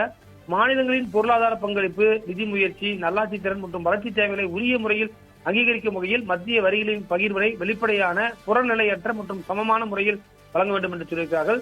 அதே போல பாப்புலேஷனை கண்ட்ரோல் பண்ணியிருக்கோம், மனிதவள மேம்பாட்டுல நல்லா இம்ப்ரூவ் ஆகியிருக்கும். எனவே மத்திய வரி பகிர்வு, அதாவது டெவல்யூஷன் என்று சொல்வார்கள், அதை கரெக்டாக பிரித்து கொடுக்க வேண்டும் என்று சொல்லியிருக்கார். எதிர்காலத்தில் மத்திய வரிகளின் பகிர்வு தொடர்பான ஏற்பாடுகளை மேற்கொள்ளும் போது தமிழக உள்ளிட்ட மாநிலத்தின் நியாயமான நிதி நலன்கள் பாதுகாக்கப்படுவதற்கான உரிய நடவடிக்கை எடுக்க வேண்டும் என்று அவர் சொல்லியிருக்கிறார்கள். எனவே இந்த தனி தீர்மானத்தில் குறிப்பாக மற்ற எதிர்க்கட்சிகள் தங்களுடைய நிலைப்பாட்டை எவ்வாறு பேசுகிறார்கள் என்பது பார்க்கும். குறிப்பாக பாஜகவை சேர்ந்த ஒரு உறுப்பினர், நீலகிரியை சேர்ந்தவர் இருக்கிறார். அவர் இந்த தீர்மானத்தை எவ்வாறு பேசுகிறார் என்று சொன்னால், கடந்த முறை கூட அவர் தன்னுடைய நிலைப்பாட்டை மாற்றி பேசினார். எனவே ஒரு முக்கியமான, கடந்த காலத்திலாம் பாத்தீங்கன்னா நயனார் நாகேந்திரன் போன்ற 4 உறுப்பினர்கள் பிஜேபியில் இருந்தார்கள். தற்போது ஒரு பிஜேபி உறுப்பினர்கள் மட்டுமே இருக்கிறார்கள். காங்கிரசும் 5 உறுப்பினர்கள் இருந்தாலும் அதில் 2 பேர் அமைச்சர்களாக இருப்பதால் பேசுபவர்கள் எண்ணிக்கை குறைந்துவிட்டது. எனவே இதை எப்படி ஆளுங்கட்சியை சேர்ந்த உறுப்பினர்களும் ஏன்னா ஆளுங்கட்சியை சேர்ந்தவர்களை காட்டிலும் எதிர்கட்சியை சேர்ந்தவர்கள் சட்டமன்ற அனுபவம், குறிப்பாக நேரு 1989 எம்எல்ஏவாக இருக்கிறார். பல பேர் KKSR 10வது முறையாக எம்எல்ஏவாக இருக்கிறார். இது போன்று பலரும் பல முறை எம்எல்ஏவாக இருந்தவர்கள். தங்கம் தென்னரசு போன்ற மூத்தவர்கள் இருக்கிறார்கள். வேலு, அதே போல அதிமுக சார்பிலும் எடப்பாடி பழனிசாமி, அக்ரி கிருஷ்ணமூர்த்தி, வேலுமணி, CV சண்முகம் போன்றவர்களும் அவர்களுக்கு சட்டப்பேரவை அனுபவம் நிறைய இருக்கின்றது. அவர்கள் நிறைய ஈஸியாக பல விஷயங்களை கையாளுவார்கள். ஆளுங்கட்சியை பொறுத்தவரை அமைச்சர்கள் அனைவருக்குமே கடந்த வாரம் பார்த்தீங்கன்னு சொன்னால் ஒரு ட்ரைனிங் செஷன் முன்னாள் சட்டப்பேரவை செயலாளர் ஜமாலுதீன் தலைமையில சட்டப்பேரவையிலேயே கொடுத்தார்கள். எப்படி சட்டப்பேரவையில் நடந்து கொள்ள வேண்டும், எவ்வாறு கேள்விகளை எதிர்கொள்ள வேண்டும், எப்படி பேசும்போது எதை சொல்ல, சட்டமன்றத்தில் பேசும்போது ஆரம்பிக்கும் போதே மாண்புமிகு சட்டமன்ற உறுப்பினர் என்றும், மாண்புமிகு பேரவைத் தலைவர் என்றும், மாண்புமிகு அமைச்சர் என்றுதான் சொல்லி அழைக்க வேண்டும். குறிப்பாக கைகளை தட்டக்கூடாது, மேசைகளை தான் தட்ட வேண்டும் என்பன போன்ற சில மரபுகள் இருக்கிறது. இதையெல்லாம் குறிப்பாக புதிதாக வந்திருக்கக்கூடிய எம்எல்ஏக்களுக்கு சொல்லிக் கொடுத்திருக்கிறார்கள். புதிய இளைஞர்கள் புதிய சிந்தனைகளோடு வந்திருக்கிறார்கள். குறிப்பாக சாமானிய மக்களும் எம்எல்ஏக்கள் ஆக முடியும் என்று இந்த ஒரு 17வது சட்டமன்றம் இருக்கின்றது. எனவே இந்த சட்டமன்றத்தில் குறிப்பாக பெண்கள் 11 பேர் இருக்கிறார்கள், ஆளுங்கட்சியை சேர்ந்த பெண்கள். அதில் பலரும் அமைச்சர்கள். கீர்த்தனா, ஜெகதீஸ்வரி போன்றவரும் 2 அமைச்சர்கள் இருக்கிறார்கள். எனவே அவர்களுடைய பங்களிப்பு பார்க்க வேண்டும். கமலி அவரும் அமைச்சர், விஜயலட்சுமி 4 பெண் அமைச்சர்கள் இருக்கிறார்கள். அவர்களுடைய பங்களிப்பு இந்த சட்டப்பேரவையில் எப்படி இருக்கும் என்பதை நம்ம பொறுத்திருந்து பார்க்கலாம்.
தமிழக சட்டமன்றத்தில் இன்று பட்ஜெட் மீதான விவாதம் முதல் நாள் விவாதம் தொடங்குகிறது. எதிர்க்கட்சி சட்டமன்ற உறுப்பினர்கள் பேச இருக்கிறார்கள். நேற்று முன்தினம் தமிழக நிதித்துறை அமைச்சர் மரிய வில்சன் பட்ஜெட் தாக்கல் செய்திருந்த நிலையில் தற்போது இந்த ஒரு விவாதம் என்பது நடைபெற இருக்கிறது. 2 பட்ஜெட் மீதும் உறுப்பினர்கள் தங்களுடைய கருத்துக்களை பேச இருக்கிறார்கள். அது மட்டும் இல்லாமல் மரிய வில்சன் ஒரு முக்கியமான இன்று ஒரு அரசியல் தீர்மானத்தையும் கொண்டு வருகிறார். இந்த அரசியல் தீர்மானத்தில் பல்வேறு கட்சியைச் சேர்ந்த உறுப்பினர்களும் பேச இருக்கிறார்கள். காலை 9:30 மணிக்கு இன்றைக்கு சட்டப்பேரவை கூடும். அதற்கு பிறகு முன்னாள் சட்டமன்ற உறுப்பினர்கள் இரங்கல் குறிப்பும், அதே போல நடிகர்கள் பாக்கியராஜ் உள்ளிட்ட கவிஞர் புவியரசு, பிரபல பாடகி ஜானகி உள்ளிட்டோருக்கான இரங்கல் தீர்மானமும் சபாநாயகர் வாசிக்க இருக்கிறார். அதற்கு பிறகு அதாவது நிதி பகிர்வு தொடர்பாக இந்திய அரசியலமைப்பு சட்டத்தில் வலியுறுத்தப்பட்டுள்ள நிதிசார் கூட்டாட்சி கொள்கைகளை நினைவு கூர்ந்து ஒரு தீர்மானத்தை மரிய வில்சன் கொண்டு வருகிறார். திமுக சார்பில் முக்கியமான ஒரு எதிர்க்கட்சி உறுப்பினர் பேச இருப்பதாக நமக்கு தகவல் வந்திருக்கிறது. அதே போல அதிமுகவுடைய உறுப்பினர்களும் பேச இருக்கிறார்கள். ஆளுங்கட்சியைச் சேர்ந்த உறுப்பினர்களும் இன்றைய விவாதத்தில் பங்கேற்கிறார்கள். தமிழக வெற்றி கழகம் அமைந்த பிறகு நடைபெறக்கூடிய முதல் பட்ஜெட் கூட்டத்தொடர் மீதான விவாதம் என்பது இன்று நடைபெற இருக்கக்கூடிய நிலையில் குறிப்பாக சபாநாயகர் நேற்றைக்கே சொன்னார், குறிப்பாக எதிர்க்கட்சி உறுப்பினர்கள் யார் யார் பேசுவார்கள் என்பது குறித்து முன்கூட்டியே தெரிவிக்க வேண்டும் என்ற ஒரு கருத்தையும் தெரிவித்திருக்கிறார். எனவே இன்றைக்கு காலை 9 மணிக்கு முன்பாக எந்தெந்த உறுப்பினர்கள் பேசுவார்கள் என்று எதிர்பார்க்கப்படுகிறது. கடந்த 2 தினங்களாக பல்வேறு பிரச்சனைகளை எழுப்ப திட்டமிட்டிருந்த திமுக மற்றும் எதிர்க்கட்சிகள் இன்றைக்குதான் குறிப்பாக சட்டப்பேரவை நிகழ்ச்சி நிரலில் பொறுத்தவரை அவர்கள் விவாதம் நடத்த முடியும். இதுதான் சட்டமன்ற மரபு. அதே போன்று சட்டப்பேரவை விதிகளும் அதுதான் கூறுகின்றன. பட்ஜெட் தாக்கல் செய்யப்படும் போது எந்த விதமான குறுக்கீடோ அதே போல எதிர்க்கட்சிகள் பேசுவதற்கோ வாய்ப்புகள் வழங்கப்பட மாட்டாது. எனவே ஒரு முக்கியமான இன்றைக்கு விவாத நாளாக இருக்கின்றது. வரக்கூடிய திங்கட்கிழமையும் விவாதம் நடைபெற்று அதற்கு பிறகு நிதித்துறை அமைச்சர் மரிய வில்சன் முதன்முறையாக பதில் உரை கொடுக்க இருக்கின்றார். 60 ஆண்டுகளாக திராவிட கட்சிகளைச் சேர்ந்த நிதியமைச்சர்கள் மட்டுமே பதில் உரை கொடுத்து வந்த நிலையில் முதன்முறையாக ஒரு தமிழக வெற்றி கழகம் என்ற ஒரு புதிய கட்சியினுடைய நிதித்துறை அமைச்சர் சட்டமன்றத்தில் பதிலளிக்க இருக்கின்றார். அதே போல சட்டம் ஒழுங்கு பிரச்சனை, காவிரி நீர், அதே போல மேகதாது உள்ளிட்ட பல்வேறு பிரச்சனைகளை எழுப்ப எதிர்க்கட்சிகள் திட்டமிட்டிருக்கின்றனர். 2 தினங்களாக அமைதியாக இருந்த எதிர்க்கட்சிகள் இன்றைக்கு தங்களுடைய எதிர்ப்பை கடுமையாக காட்ட இருக்கின்றனர். அரசும் பொறுத்தவரை தற்போது அதற்கு தயாராக வருகிறது. அதே போல இந்த அரசாங்கம் அமைந்த பிறகு முதல் ஒரு சட்ட மசோதாவை இன்று காலை வணிக வரி மற்றும் பத்திரப்பதிவுத்துறை அமைச்சர் லோகேஷ் தமிழ்செல்வன் ஒரு பத்திரப்பதிவுல மதிப்பு கூட்டு வரி சம்பந்தமாக ஒரு பில்லையும் இன்ட்ரோடியூஸ் பண்றாரு. இது ஃபர்ஸ்ட் பில். இந்த கேபினெட் இந்த அரசாங்கம் அமைந்த பிறகு அறிமுகம் செய்யக்கூடிய முதல் பில்லை லோகேஷ் தமிழ்செல்வன் கொடுக்கிறார் என்பதை நம்ம பார்க்க வேண்டும். அதே போல நாளை முதலமைச்சர் அனைத்து கட்சியுடைய எம்பிக்கள் கூட்டம் வைத்திருக்கக்கூடிய நிலையில் இந்த சட்டமன்ற கூட்டத்தொடருடைய முக்கியமான ஒரு நாளாக இன்று இருக்கும் என்று எதிர்பார்க்கப்படுகிறது. திமுகவை சேர்ந்த 59 உறுப்பினர்களுக்கு குழு தலைவராக எதிர்க்கட்சி தலைவர் உதயநிதி ஸ்டாலின் இருக்கிறார். அதே போல எடப்பாடி பழனிசாமியும் கிட்டத்தட்ட பல ஆண்டுகளாக அவர் சட்டப்பேரவையில் அவருக்கு அனுபவம் இருக்கிறது. எனவே அவரும் பல்வேறு பிரச்சனைகளை எழுப்ப வாய்ப்பு இருக்கிறது. அன்புமணி மனைவி சௌமியா அன்புமணியும் இன்றைக்கு பாமகவுடைய குழு தலைவராக இருக்கிறார். பிரேமலதா விஜயகாந்த், கம்யூனிஸ்ட் கட்சிகள் நிலைப்பாடு, மதிமுக உள்ளிட்ட விடுதலை சிறுத்தைகள் உள்ளிட்ட ஆளுங்கட்சிகளும் இன்றைக்கு குறிப்பாக தங்களது பங்களிப்பை தெரிவிக்க இருக்கிறார்கள். அரசில் பல்வேறு இந்த பட்ஜெட் மீதான விவாதம்னா என்னன்னு பாத்தீங்கன்னா, பட்ஜெட்ல ஒரு காப்பி அரசு ஆவணமாக தான் இருக்கும். இப்போ உதாரணமாக நெடுஞ்சாலைத்துறைக்கு 8,000 கோடி அப்படின்னு இருக்குன்னு வச்சுங்க. அந்த 8,000 கோடி எப்படி எல்லாம் செலவு பண்ண போறீங்க, அதுல என்ன இருக்கு, குறிப்பாக பாலிசி டிசிஷன் பரந்தூர் ஏர்போர்ட் வருமா வராதா, இது போன்ற சில விஷயங்களை குறிப்பாக இந்த அண்ணன் சீர் என்று சொல்லி 800 கோடி ரூபாய் அலாட் பண்ணியிருக்காங்க. இது எப்படி கொடுக்க போறீங்க, எல்லா மகளிருக்கும் கொடுக்க போறீங்களா? ஏன்னா இந்த பெனிஃபிஷரி நம்பர்ஸ் ரொம்ப கம்மியா இருக்குன்னு சொல்லப்படுகிறது. எனவே தமிழகத்துல பாத்தீங்கன்னா ஆண்டுதோறும் ஆகக்கூடிய திருமணங்கள் எண்ணிக்கை பல லட்சமாக இருக்கிறது. ஆனால் பயனாளிகள் இந்த அமௌண்ட் குறைவாக இருக்கு. இன்றைக்கு தங்கம் விலை 1 லட்சம் ரூபாய்க்கு மேல இருக்கு. அதே போல பட்டுப்புடவை கொடுக்குறேன்னு சொல்றாங்க. இதுக்கு 1.5 லட்சம் ரூபாய் பக்கம் ஆகும்னு சொல்றாங்க. எனவே இதையெல்லாம் கருத்தில் கொண்டு ஒரு முக்கியமான முடிவு எடுக்கப்படும் என்று தெரிகிறது. இதற்கெல்லாம் அந்தந்த துறையை சார்ந்த அமைச்சர்கள் பதிலளிப்பார்கள் என்று சொல்லப்படுகிறது. முதல் முறையாக பல அமைச்சர்கள் தங்களுடைய விளக்கத்தை நம்ம எதிர்பார்க்கலாம். காரசாரமான விவாதம் இருக்கும் என்று எதிர்பார்க்கப்படுகிறது. அதே போல கடந்த முறை பாத்தீங்கன்னா முதலமைச்சர் பேசினாரு, பார்ட்டி பண்டு பத்தி பேசினாரு. அதே போல ₹1 தொட்டா விட மாட்டேன், தொடவும் விட மாட்டேன், தொட்டா விட மாட்டேன் என்று ஒரு மிகப்பெரிய ஒரு வசனத்தை பேசினார். எனவே இன்று முறை எதிர்கட்சிகள் பேசும்போது முதலமைச்சருடைய வாதம் என்னவாக இருக்கும் என்பதை நம்ம பார்த்துக் கொள்ள முடியும். முதலமைச்சரை பொறுத்தவரை காலை 9:30 மணிக்கே பேரவைக்கு வந்து விடுகிறார். இறுதி வரை அவர் உள்ளே அமர்ந்து அமைதியாக என்ன நடக்கிறது என்பதை ஒரு அப்சர்வ் செய்யக்கூடியவராக இருக்கிறார். அதே போல சபாநாயகரும் கடந்த காலங்களில் இருப்பது போன்று சபாநாயகராக இல்லாமல் ஆளுங்கட்சியை சேர்ந்தவர்களே துதிப்பாலும் கூட அவர்களையே வந்து அமைதியாக இருங்கள், சப்ஜெக்டுக்கு வாருங்கள் என்று சொல்லக்கூடியவராக இருக்கிறார். கடந்த காலங்கள் எல்லாம் இது போன்ற ஒரு ஸ்பீக்கர் இல்லை என்றும் சொல்லப்படுகிறது. அந்த அளவுக்கு ஒரு நியாயமான முறையில் அவர் நடந்து கொள்கிறார் என்றும் அவருக்கான பாராட்டுகளும் இருக்கின்றன. எனவே இதையெல்லாம் பார்த்து நம்ம முக்கியமான விவாதங்களை எழுப்ப வேண்டியதா இருக்கிறது. அதாவது கடந்த 60 ஆண்டுகள்ல பாத்தீங்கன்னா ஒன்று திமுக எதிர்கட்சியா இருக்கும், அதிமுக எதிர்கட்சியா இருக்கும், அதிமுக ஆளுங்கட்சியா இருக்கும், திமுக எதிர்கட்சி. ஆனா 2 கட்சியிலுமே அருகருகில் அமர்ந்து இருக்கக்கூடிய காட்சிகளை சட்டமன்றம் பார்த்திருக்கிறது. அதே போல பாத்தீங்கன்னா அதிமுக உறுப்பினர்களுக்கு அருகிலேயே திமுக உறுப்பினர்களுக்கும் இருக்கைகள் போடப்பட்டிருக்கின்றன. உதாரணமாக முன்வரிசையில் இருக்கக்கூடிய MRK பன்னீர்செல்வமும் எடப்பாடி பழனிசாமியும் அடிக்கடி சட்டமன்றத்தில் பேசிக் கொள்கிறார்கள். அந்த அளவுக்கு அவர்களுக்கு ஒரு இணக்கமான ஒரு சூழல் தற்போது பேரவையில் ஏற்பட்டிருக்கிறது. இந்த நிலையில் தான் எதிர்கட்சிகள் என்ன மாதிரியான ஒரு நிலைப்பாட்டை எடுக்கின்றன. குறிப்பாக திமுக உள்ளிட்ட உறுப்பினர்கள் கருப்பு சட்டை அணிந்து வருவார்கள் என்றும், அதே போல பதாகைகளை அவர்கள் குறிப்பாக A4 சீட்ல பல்வேறு வாசகங்களை எழுதி கொண்டு வர இருப்பதாகவும் உளவுத்துறைக்கு தகவல் வந்திருப்பதாகவும் சொல்லப்படுகிறது. எனவே இதையெல்லாம் குறிப்பாக அவைக்காவலர்கள் உன்னிப்பாக கவனித்து வருகிறார்கள். சட்டப்பேரவை என்பது குறிப்பாக இன்று மட்டுமில்லாமல் பட்ஜெட் மீதான விவாதம் நடைபெற்று ஒவ்வொரு துறை ரீதியான மானிய கோரிக்கை மீதான விவாதங்கள் நடைபெறுகின்றன. ஒவ்வொரு துறையிலும் இந்த அரசாங்கம் எடுக்கக்கூடிய பல்வேறு விதமான முக்கியமான பணிகள் என்னவாக இருக்கும், இந்த அரசாங்கம் எதை நோக்கி செல்கிறது, கிட்டத்தட்ட பாத்தீங்கன்னு சொன்னால் அக்ரி பட்ஜெட் வந்து 58,000 கோடிக்கு போடப்படுகிறார்கள். அந்த 58,000 கோடிக்கான பிரேக்கப் என்ன என்று எதிர்கட்சிகள் கேட்பார்கள். இது எப்படி செலவழிப்பீர்கள் என்று கேட்பார்கள். குறிப்பாக பல திட்டங்களுக்கு வெற்றி என்ற பெயர் சூட்டப்பட்டிருக்கிறது. இதையும் திமுக உள்ளிட்ட கட்சிகள் கேட்கும் என்று சொல்லப்படுகிறது. அதே போல இந்த டாஸ்மார்க் லீக்கேஜ், அதே போல கனிம வள லீக்கேஜ் எல்லாம் வந்து குறைப்போம் என்று சொல்லியிருக்கிறார்கள். எனவே இதையெல்லாம் குணம் குறித்து இன்றைக்கு சட்டமன்றத்தில் எப்படி அரசாங்கம் தன்னுடைய பயணத்தை தொடங்க இருக்கிறது, இந்த அரசாங்கம் வளர்ச்சியை நோக்கி அழைத்து செல்வதற்கு என்ன மாதிரியான இன்றைக்கு கூட பாத்தீங்கன்னா முக்கியமான ஆங்கில செய்தித்தாள்களில் கூட இந்த அரசாங்கத்திற்கான பாராட்டுகளாக தான் இருக்கின்றது. ரிப்பேரை செய்யக்கூடிய ஒரு அரசாங்கமாக இருக்கிறது. பல பிரச்சனைகளை கடந்து தற்போது புதிய பாதையில் அரசாங்கம் பயணிக்கிறதாக சொல்லியிருக்கிறார்கள். புதிய அதிகாரிகள் புதிய துறைக்கு வந்திருக்கிறார்கள். கடந்த 5 ஆண்டுகளில் ஒவ்வொரு துறையிலும் இருந்த செயலாளர்களும் மாற்றப்பட்டு புதிய அதிகாரிகள் வந்திருக்கிறார்கள். அந்த அதிகாரிகளுடைய ஆலோசனைகள் என்னவாக இருக்கும் என்பதை நம்ம பார்க்க வேண்டியதா இருக்கிறது. குறிப்பாக மத்திய அரசுக்கு எதிராக ஏற்கனவே வந்து பாத்தீங்கன்னா ஒரு தீர்மானம் நீட் தேர்வு தொடர்பாகவும், அதே போல பல கட்டங்களில் மேகதாது போன்ற தீர்மானங்களும் கொண்டு வரப்பட்டன. கடந்த இந்த ஆட்சி வந்த பிறகு கடந்த ஆளுநர் உரைக்கு நன்றி தெரிவிக்கும் அந்த விவாதம் நடைபெற்ற போது மேகதாது குறித்த ஒரு தீர்மானம், அரசினர் தீர்மானம் கொண்டு வரப்பட்டது.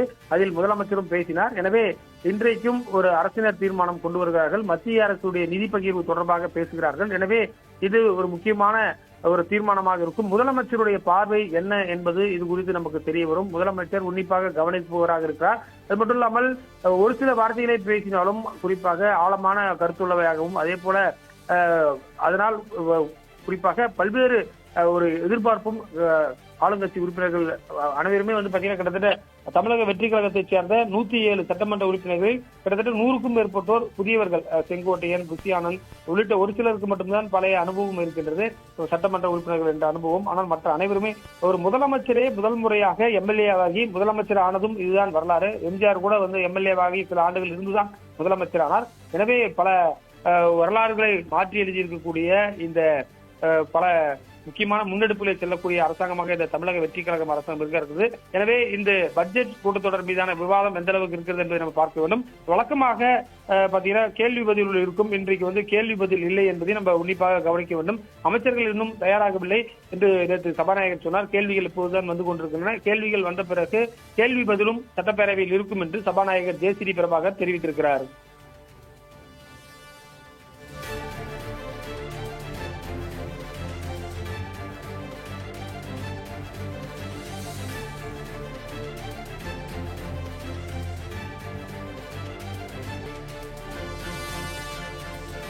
அரசினர் தனி தீர்மானத்தை பொறுத்தவரை ஒரு முக்கியமான ஒரு கோரிக்கையோடு அந்த தனி தீர்மானம் வந்து சொல்லப்பட்டிருக்கிறது. முதல் முறையாக மத்திய அரசுடைய நிதி பகிர்வு பத்தி அவங்க சொல்றதை நம்ம பார்க்க முடியுது.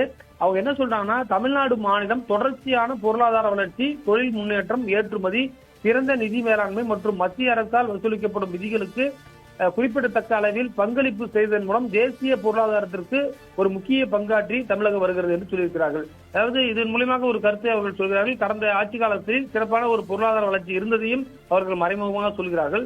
மத்திய வரிகளின் பகிர்வு என்பது சமத்துவம், சம உரிமை, நிதி முயற்சி, நல்லாட்சி திறன் மற்றும் மாநிலங்களின் வளர்ச்சி தேவைகளை கருத்தில் கொண்டு அமைய வேண்டும் என்பதையும், மக்கள் தொகை கட்டுப்பாடு மற்றும் மனிதவள மேம்பாட்டில் சிறப்பாக செயல்பட்ட மாநிலங்கள் எந்தவித பாதகமான நிலையிலும் பாதிக்கப்படக்கூடாது என்பதையும் கருத்தில் கொண்டும் செய்ய வேண்டும் என்று சொல்லியிருக்கிறார்கள்.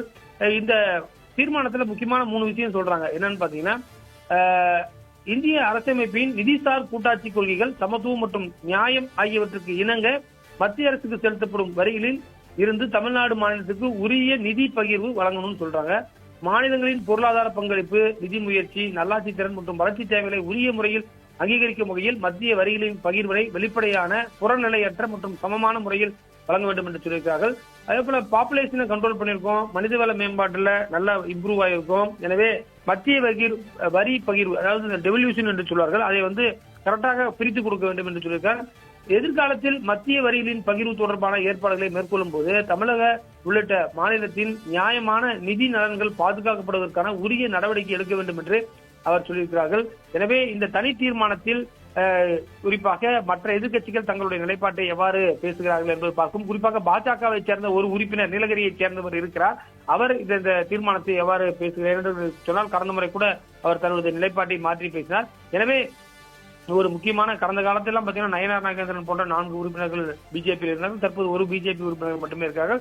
காங்கிரசும் 5 உறுப்பினர்கள் இருந்தாலும் அதில் 2 பேர் அமைச்சர்களாக இருப்பதால் பேசுபவர்கள் எண்ணிக்கை குறைந்துவிட்டது. எனவே இதை எப்படி ஆளுங்கட்சியை சேர்ந்த உறுப்பினர்களும் ஏன்னா ஆளுங்கட்சியை சேர்ந்தவர்களை காட்டிலும் எதிர்கட்சியை சேர்ந்தவர்கள் சட்டமன்ற அனுபவம், குறிப்பாக KA நேரு 1989 எம்எல்ஏவாக இருக்கிறார். பல பேர் KKSR 10வது முறையாக எம்எல்ஏவாக இருக்கிறார். இது போன்று பலரும் பல முறை எம்எல்ஏவாக இருந்தவர்கள். தங்கம் தென்னரசு போன்ற மூத்தவர்கள் இருக்கிறார்கள். வேலு, அதே போல அதிமுக சார்பிலும் எடப்பாடி பழனிசாமி, அக்ரி கிருஷ்ணமூர்த்தி, வேலுமணி, CV சண்முகம் போன்றவர்களும் அவர்களுக்கு சட்டப்பேரவை அனுபவம் நிறைய இருக்கின்றது. அவர்கள் நிறைய ஈஸியாக பல விஷயங்களை கையாளுவார்கள். ஆளுங்கட்சியை பொறுத்தவரை அமைச்சர்கள் அனைவருக்குமே கடந்த வாரம் பார்த்தீங்கன்னு சொன்னால் ஒரு ட்ரைனிங் செஷன் முன்னாள் சட்டப்பேரவை செயலாளர் ஜமாலுதீன் தலைமையில சட்டப்பேரவையிலேயே கொடுத்தார்கள். எப்படி சட்டப்பேரவையில் நடந்து கொள்ள வேண்டும், எவ்வாறு கேள்விகளை எதிர்கொள்ள வேண்டும், எப்படி பேசும்போது எதை சொல்ல, சட்டமன்றத்தில் பேசும்போது ஆரம்பிக்கும் போது மாண்புமிகு சட்டமன்ற உறுப்பினர் என்றும், மாண்புமிகு பேரவைத் தலைவர் என்றும், மாண்புமிகு அமைச்சர் என்றுதான் சொல்லி அழைக்க வேண்டும். குறிப்பாக கைகளை தட்டக்கூடாது, மேசைகளை தான் தட்ட வேண்டும் என்பன போன்ற சில மரபுகள் இருக்கின்றன. இதையெல்லாம் குறிப்பாக புதிதாக வந்திருக்கக்கூடிய எம்எல்ஏக்களுக்கு சொல்லிக் கொடுத்திருக்கிறார்கள். புதிய இளைஞர்கள் புதிய சிந்தனைகளோடு வந்திருக்கிறார்கள். குறிப்பாக சாமானிய மக்களும் எம்எல்ஏக்கள் ஆக முடியும் என்று இந்த ஒரு 17வது சட்டமன்றம் இருக்கின்றது. எனவே இந்த சட்டமன்றத்தில் குறிப்பாக பெண்கள் 11 பேர் இருக்கிறார்கள், ஆளுங்கட்சியை சேர்ந்த பெண்கள். அதில் பலரும் அமைச்சர்கள், கீர்த்தனா, ஜெகதீஸ்வரி போன்றவரும் 2 அமைச்சர்கள் இருக்கிறார்கள். எனவே அவர்களுடைய பங்களிப்பு பார்க்க வேண்டும். கமலி அவரும் அமைச்சர், விஜயலட்சுமி 4 பெண் அமைச்சர்கள் இருக்கிறார்கள். அவர்களுடைய பங்களிப்பு இந்த சட்டப்பேரவையில் எப்படி இருக்கும் என்பதை நம்ம பொறுத்திருந்து பார்க்கலாம்.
தமிழக சட்டமன்றத்தில் இன்று பட்ஜெட் மீதான விவாதம் முதல் நாள் விவாதம் தொடங்குகிறது.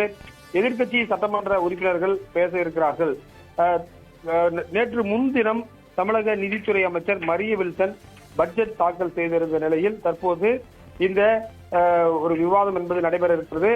2 பட்ஜெட் மீதும் உறுப்பினர்கள் தங்களுடைய கருத்துக்களை பேச இருக்கிறார்கள். அது மட்டும் இல்லாமல் மரிய வில்சன் ஒரு முக்கியமான இன்று ஒரு அரசினர் தீர்மானத்தையும் கொண்டு வருகிறார். இந்த அரசினர் தீர்மானத்தில் பல்வேறு கட்சியைச் சேர்ந்த உறுப்பினர்களும் பேச இருக்கிறார்கள். காலை 9:30 மணிக்கு இன்றைக்கு சட்டப்பேரவை கூடும். அதற்கு பிறகு முன்னாள் சட்டமன்ற உறுப்பினர்கள் இரங்கல் குறிப்பும் அதே போல நடிகர்கள் பாக்கியராஜ் உள்ளிட்ட கவிஞர் புவியரசு, பிரபல பாடகி ஜானகி உள்ளிட்டோருக்கான இரங்கல் தீர்மானமும் சபாநாயகர் வாசிக்க இருக்கிறார். அதற்கு பிறகு அதாவது நிதி பகிர்வு தொடர்பாக இந்திய அரசியலமைப்பு சட்டத்தில் வலியுறுத்தப்பட்டுள்ள நிதிசார் கூட்டாட்சி கொள்கைகளை நினைவு கூர்ந்து ஒரு தீர்மானத்தை மரிய வில்சன் கொண்டு வருகிறார். திமுக சார்பில் முக்கியமான ஒரு எதிர்க்கட்சி உறுப்பினர் பேச இருப்பதாக நமக்கு தகவல் வந்திருக்கிறார். அதே போல அதிமுகவுடைய உறுப்பினர்களும் பேச இருக்கிறார்கள். ஆளுங்கட்சியைச் சேர்ந்த உறுப்பினர்களும் இன்றைய விவாதத்தில் பங்கேற்கிறார்கள். தமிழக வெற்றி கழகம் அமைந்த பிறகு நடைபெறக்கூடிய முதல் பட்ஜெட் கூட்டத்தொடர் மீதான விவாதம் என்பது இன்று நடைபெற இருக்கக்கூடிய நிலையில் குறிப்பாக சபாநாயகர் நேற்றைக்கே சொன்னார், குறிப்பாக எதிர்க்கட்சி உறுப்பினர்கள் யார் யார் பேசுவார்கள் என்பது குறித்து முன்கூட்டியே தெரிவிக்க வேண்டும் என்ற ஒரு கருத்தையும் தெரிவித்திருக்கிறார். எனவே இன்றைக்கு காலை 9 மணிக்கு முன்பாக எந்தெந்த உறுப்பினர்கள் பேசுவார்கள் என்று எதிர்பார்க்கப்படுகிறது. கடந்த 2 தினங்களாக பல்வேறு பிரச்சனைகளை எழுப்ப திட்டமிட்டிருந்த திமுக மற்றும் எதிர்க்கட்சிகள் இன்றைக்குதான் குறிப்பாக சட்டப்பேரவை நிகழ்ச்சி நிரலில் பொறுத்தவரை அவர்கள் விவாதம் நடத்த முடியும். இதுதான் சட்டமன்ற மரபு. அதே போன்று சட்டப்பேரவை விதிகளும் அதுதான் கூறுகின்றன. பட்ஜெட் தாக்கல் செய்யப்படும் போது எந்த விதமான குறுக்கீடோ அதே போல எதிர்க்கட்சிகள் பேசுவதற்கோ வாய்ப்புகள் வழங்கப்பட மாட்டாது. எனவே ஒரு முக்கியமான இன்றைக்கு விவாத நாளாக இருக்கின்றது. வரக்கூடிய திங்கட்கிழமையும் விவாதம் நடைபெற்று அதற்கு பிறகு நிதித்துறை அமைச்சர் மரிய வில்சன் முதன்முறையாக பதில் உரை கொடுக்க இருக்கின்றார். 60 ஆண்டுகளாக திராவிட கட்சிகளை சேர்ந்த நிதியமைச்சர்கள் மட்டுமே பதில் உரை கொடுத்து வந்த நிலையில் முதன்முறையாக ஒரு தமிழக வெற்றி கழகம் என்ற ஒரு புதிய கட்சியினுடைய நிதித்துறை அமைச்சர் சட்டமன்றத்தில் பதிலளிக்க இருக்கின்றார். அதே போல சட்டம் ஒழுங்கு பிரச்சனை, காவிரி நீர், அதே போல மேகதாது உள்ளிட்ட பல்வேறு பிரச்சனைகளை எழுப்ப எதிர்க்கட்சிகள் திட்டமிட்டிருக்கின்றன. 2 தினங்களாக அமைதியாக இருந்த எதிர்க்கட்சிகள் இன்றைக்கு தங்களுடைய எதிர்ப்பை கடுமையாக காட்ட இருக்கின்றன. அரசும் பொறுத்தவரை தற்போது அதற்கு தயாராக வருகிறது. அதே போல இந்த அரசாங்கம் அமைந்த பிறகு முதல் ஒரு சட்ட மசோதாவை இன்று காலை வணிக வரி மற்றும் பத்திரப்பதிவுத்துறை அமைச்சர் லோகேஷ் தமிழ்செல்வன் ஒரு பத்திரப்பதிவுல மதிப்பு கூட்டு வரி சம்பந்தமாக ஒரு பில்லையும் இன்ட்ரோடியூஸ் பண்றாரு. இது ஃபர்ஸ்ட் பில். இந்த கேபினெட் இந்த அரசாங்கம் அமைந்த பிறகு அறிமுகம் செய்யக்கூடிய முதல் பில்லை லோகேஷ் தமிழ்செல்வன் கொடுக்கிறார் என்பதை நம்ம பார்க்க வேண்டும். அதே போல நாளை முதலமைச்சர் அனைத்து கட்சியுடைய எம்பிக்கள் கூட்டம் வைத்திருக்கக்கூடிய நிலையில் இந்த சட்டமன்ற கூட்டத்தொடருடைய முக்கியமான ஒரு நாளாக இன்று இருக்கும் என்று எதிர்பார்க்கப்படுகிறது. திமுகவை சேர்ந்த 59 உறுப்பினர்களுக்கு குழு தலைவராக எதிர்க்கட்சி தலைவர் உதயநிதி ஸ்டாலின் இருக்கிறார். அதே போல எடப்பாடி பழனிசாமியும் கிட்டத்தட்ட பல ஆண்டுகளாக அவர் சட்டப்பேரவையில் அவருக்கு அனுபவம் இருக்கிறது. எனவே அவரும் பல்வேறு பிரச்சனைகளை எழுப்ப வாய்ப்பு இருக்கிறது. அன்புமணி மனைவி சௌமியா அன்புமணியும் இன்றைக்கு பாமகவுடைய குழு தலைவராக இருக்கிறார். பிரேமலதா விஜயகாந்த், கம்யூனிஸ்ட் கட்சிகள் நிலைப்பாடு, மதிமுக உள்ளிட்ட விடுதலை சிறுத்தைகள் உள்ளிட்ட ஆளுங்கட்சிகளும் இன்றைக்கு குறிப்பாக தங்களது பங்களிப்பை தெரிவிக்க இருக்கிறார்கள். அரசில் பல்வேறு இந்த பட்ஜெட் மீதான விவாதம்னா என்னன்னு பாத்தீங்கன்னா, பட்ஜெட்ல ஒரு காப்பி அரசு ஆவணமாக தான் இருக்கும். இப்போ உதாரணமாக நெடுஞ்சாலைத்துறைக்கு 8,000 கோடி அப்படின்னு இருக்குன்னு வச்சுங்க. அந்த 8,000 கோடி எப்படி எல்லாம் செலவு பண்ண போறீங்க, அதுல என்ன இருக்கு, குறிப்பாக பாலிசி ரீசன் பரந்தூர் ஏர்போர்ட் வருமா வராதா, இது போன்ற சில விஷயங்களை குறிப்பாக இந்த அண்ணன் சீர் என்று சொல்லி 800 கோடி ரூபாய் அலாட் பண்ணியிருக்காங்க. இது எப்படி கொடுக்க போறீங்க, எல்லா மகளிருக்கும் கொடுக்க போறீங்களா? ஏன்னா இந்த பெனிஃபிஷரி நம்பர்ஸ் ரொம்ப கம்மியா இருக்குன்னு சொல்லப்படுகிறது. எனவே தமிழகத்துல பாத்தீங்கன்னா ஆண்டுதோறும் ஆகக்கூடிய திருமணங்கள் எண்ணிக்கை பல லட்சமாக இருக்கிறது. ஆனால் பயனாளிகள் இந்த அமௌண்ட் குறைவாக இருக்கு. இன்னைக்கு தங்கம் விலை 1 லட்சம் ரூபாய்க்கு மேல இருக்கு. அதே போல பட்டுப்புடவை கொடுக்கறதுன்னு சொல்றாங்க. இதுக்கு 1.5 லட்சம் ரூபாய் பக்கம் ஆகும்னு சொல்றாங்க. எனவே இதையெல்லாம் கருத்தில் கொண்டு ஒரு முக்கியமான முடிவு எடுக்கப்படும் என்று தெரிகிறது. இதற்கெல்லாம் அந்தந்த துறையை சார்ந்த அமைச்சர்கள் பதிலளிப்பார்கள் என்று சொல்லப்படுகிறது. முதல் முறையாக பல அமைச்சர்கள் தங்களுடைய விளக்கத்தை நம்ம எதிர்பார்க்கலாம். காரசாரமான விவாதம் இருக்கும் என்று எதிர்பார்க்கப்படுகிறது. அதே போல கடந்த முறை பாத்தீங்கன்னா முதலமைச்சர் பேசினாரு, பார்ட்டி பண்டு பத்தி பேசினாரு. அதே போல ₹1 தொட்டா விட மாட்டேன், தொடவும் விட மாட்டேன், தொட்டா விட மாட்டேன் என்று ஒரு மிகப்பெரிய ஒரு வசனத்தை பேசினார். எனவே இன்று முறை எதிர்கட்சிகள் பேசும்போது முதலமைச்சருடைய வாதம் என்னவாக இருக்கும் என்பதை நம்ம பார்த்துக் கொள்ள முடியும். முதலமைச்சரை பொறுத்தவரை காலை 9:30 மணிக்கே பேரவைக்கு வந்து விடுகிறார். இறுதி வரை அவர் உள்ளே அமர்ந்து அமைதியாக என்ன நடக்கிறது என்பதை ஒரு அப்சர்வ் செய்யக்கூடியவராக இருக்கிறார். அதே போல சபாநாயகரும் கடந்த காலங்களில் இருப்பது போன்று சபாநாயகராக இல்லாமல் ஆளுங்கட்சியை சேர்ந்தவர்களே துதிப்பாக்கினாலும் கூட அவர்களையே வந்து அமைதியாக இருங்கள், சப்ஜெக்டுக்கு வாருங்கள் என்று சொல்லக்கூடியவராக இருக்கிறார். கடந்த காலங்கள் எல்லாம் இது போன்ற ஒரு ஸ்பீக்கர் இல்லை என்றும் சொல்லப்படுகிறது. அந்த அளவுக்கு ஒரு நியாயமான முறையில் அவர் நடந்து கொள்கிறார் என்றும் அவருக்கு பாராட்டுகளும் இருக்கின்றன. எனவே இதையெல்லாம் பார்த்து நம்ம முக்கியமான விவாதங்களை எழுப்ப வேண்டியதா இருக்கிறது. அதாவது கடந்த 60 ஆண்டுகள்ல பாத்தீங்கன்னா ஒன்று திமுக எதிர்கட்சியா இருக்கும், அதிமுக எதிர்கட்சியா இருக்கும், அதிமுக ஆளுங்கட்சியா இருக்கும், திமுக எதிர்கட்சி. ஆனா 2 கட்சியிலுமே அருகில் அமர்ந்து இருக்கக்கூடிய காட்சிகளை சட்டமன்றம் பார்த்து இருக்கிறது. அதே போல பாத்தீங்கன்னா அதிமுக உறுப்பினர்களுக்கு அருகிலேயே திமுக உறுப்பினர்களுக்கும் இருக்கைகள் போடப்பட்டிருக்கின்றன. உதாரணமாக முன்வரிசையில் இருக்கக்கூடிய MRK பன்னீர்செல்வமும் எடப்பாடி பழனிசாமியும் அடிக்கடி சட்டமன்றத்தில் பேசிக் கொள்கிறார்கள். அந்த அளவுக்கு அவர்களுக்கு ஒரு இணக்கமான ஒரு சூழல் தற்போது பேரவையில் ஏற்பட்டிருக்கிறது. இந்த நிலையில் தான் எதிர்கட்சிகள் என்ன மாதிரியான ஒரு நிலைப்பாட்டை எடுக்கின்றன. குறிப்பாக திமுக உள்ளிட்ட உறுப்பினர்கள் கருப்பு சட்டை அணிந்து வருவார்கள் என்றும், அதே போல பதாகைகளை அவர்கள் குறிப்பாக A4 சீட்ல பல்வேறு வாசகங்களை எழுதி கொண்டு வர இருப்பதாகவும் உளவுத்துறைக்கு தகவல் வந்திருப்பதாகவும் சொல்லப்படுகிறது. எனவே இதையெல்லாம் குறிப்பாக அவை காவலர்கள் உன்னிப்பாக கவனித்து வருகிறார்கள். சட்டப்பேரவை என்பது குறிப்பாக இன்று மட்டுமில்லாமல் பட்ஜெட் மீதான விவாதம் நடைபெற்று ஒவ்வொரு துறை ரீதியான மானிய கோரிக்கை மீதான விவாதங்கள் நடைபெறுகின்றன. ஒவ்வொரு துறையிலும் இந்த அரசாங்கம் எடுக்கக்கூடிய பல்வேறு விதமான முக்கியமான பணிகள் என்னவாக இருக்கும், இந்த அரசாங்கம் எதை நோக்கி செல்கிறது, கிட்டத்தட்ட பாத்தீங்கன்னு சொன்னால் அக்ரி பட்ஜெட் வந்து 58,000 கோடிக்கு போடப்படுகிறார்கள். அந்த 58,000 கோடிக்கான பிரேக்கப் என்ன என்று எதிர்கட்சிகள் கேட்பார்கள். இது எப்படி செலவழிப்பீர்கள் என்று கேட்பார்கள்.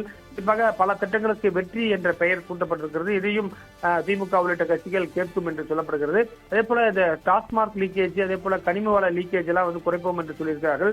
எனவே இதையெல்லாம் குறம் குறித்து இன்றைக்கு சட்டமன்றத்தில் எப்படி அரசாங்கம் தன்னுடைய பயணத்தை தொடங்க இருக்கிறது, இந்த அரசாங்கம் வளர்ச்சியை நோக்கி அழைத்து செல்வதற்கு என்ன மாதிரியான இன்றைக்கு கூட பாத்தீங்கன்னா முக்கியமான ஆங்கில செய்தித்தாள்களில் கூட இந்த அரசாங்கத்திற்கான பாராட்டுகளாக தான் இருக்கின்றது. ரிப்பேரை செய்யக்கூடிய ஒரு அரசாங்கமாக இருக்கிறது. பல பிரச்சனைகளை கடந்து தற்போது புதிய பாதையில் அரசாங்கம் பயணிக்கிறதாக சொல்லியிருக்கிறார்கள். புதிய அதிகாரிகள் புதிய துறைக்கு வந்திருக்கிறார்கள். கடந்த 5 ஆண்டுகளில் ஒவ்வொரு துறையிலும் இருந்த செயலாளர்களும் மாற்றப்பட்டு புதிய அதிகாரிகள் வந்திருக்கிறார்கள். அந்த அதிகாரிகளுடைய ஆலோசனைகள் என்னவாக இருக்கும் என்பதை நம்ம பார்க்க வேண்டியதா இருக்கிறது. குறிப்பாக மத்திய அரசுக்கு எதிராக ஏற்கனவே வந்து பாத்தீங்கன்னா ஒரு தீர்மானம் நீட் தேர்வு தொடர்பாகவும், அதே போல பல கட்டங்களில் மேகதாது போன்ற தீர்மானங்களும் கொண்டு வரப்பட்டன. கடந்த இந்த ஆட்சி வந்த பிறகு கடந்த ஆளுநர் உரைக்கு நன்றி தெரிவிக்கும் அந்த விவாதம் நடைபெற்ற போது மேகதாது குறித்த ஒரு தீர்மானம், அரசினர் தீர்மானம் கொண்டு வரப்பட்டது.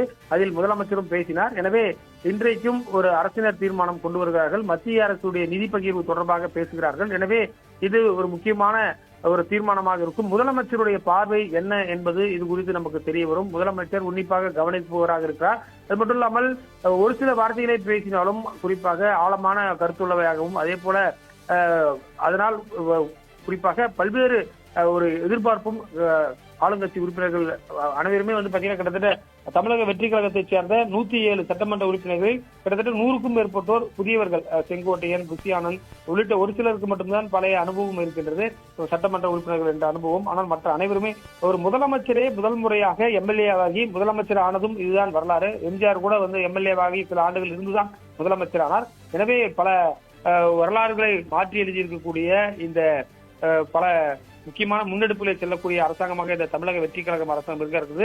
எனவே இந்த பட்ஜெட் கூட்டத்தொடர் மீதான விவாதம் எந்த அளவுக்கு இருக்கிறது என்பதை நம்ம பார்க்க வேண்டும். வழக்கமாக பாத்தீங்கன்னா கேள்வி பதில் இருக்கும். இன்றைக்கு வந்து கேள்வி பதில் இல்லை என்பதை நம்ம உன்னிப்பாக கவனிக்க வேண்டும். அமைச்சர்கள் இன்னும் தயாராகவில்லை என்று நேற்று சபாநாயகர் சொன்னார். கேள்விகள் இப்போதுதான் வந்து கொண்டிருக்கின்றன. கேள்விகள் வந்த பிறகு கேள்வி பதிலும் சட்டப்பேரவையில் இருக்கும் என்று சபாநாயகர் JCD பிரபாகர் தெரிவித்திருக்கிறார்.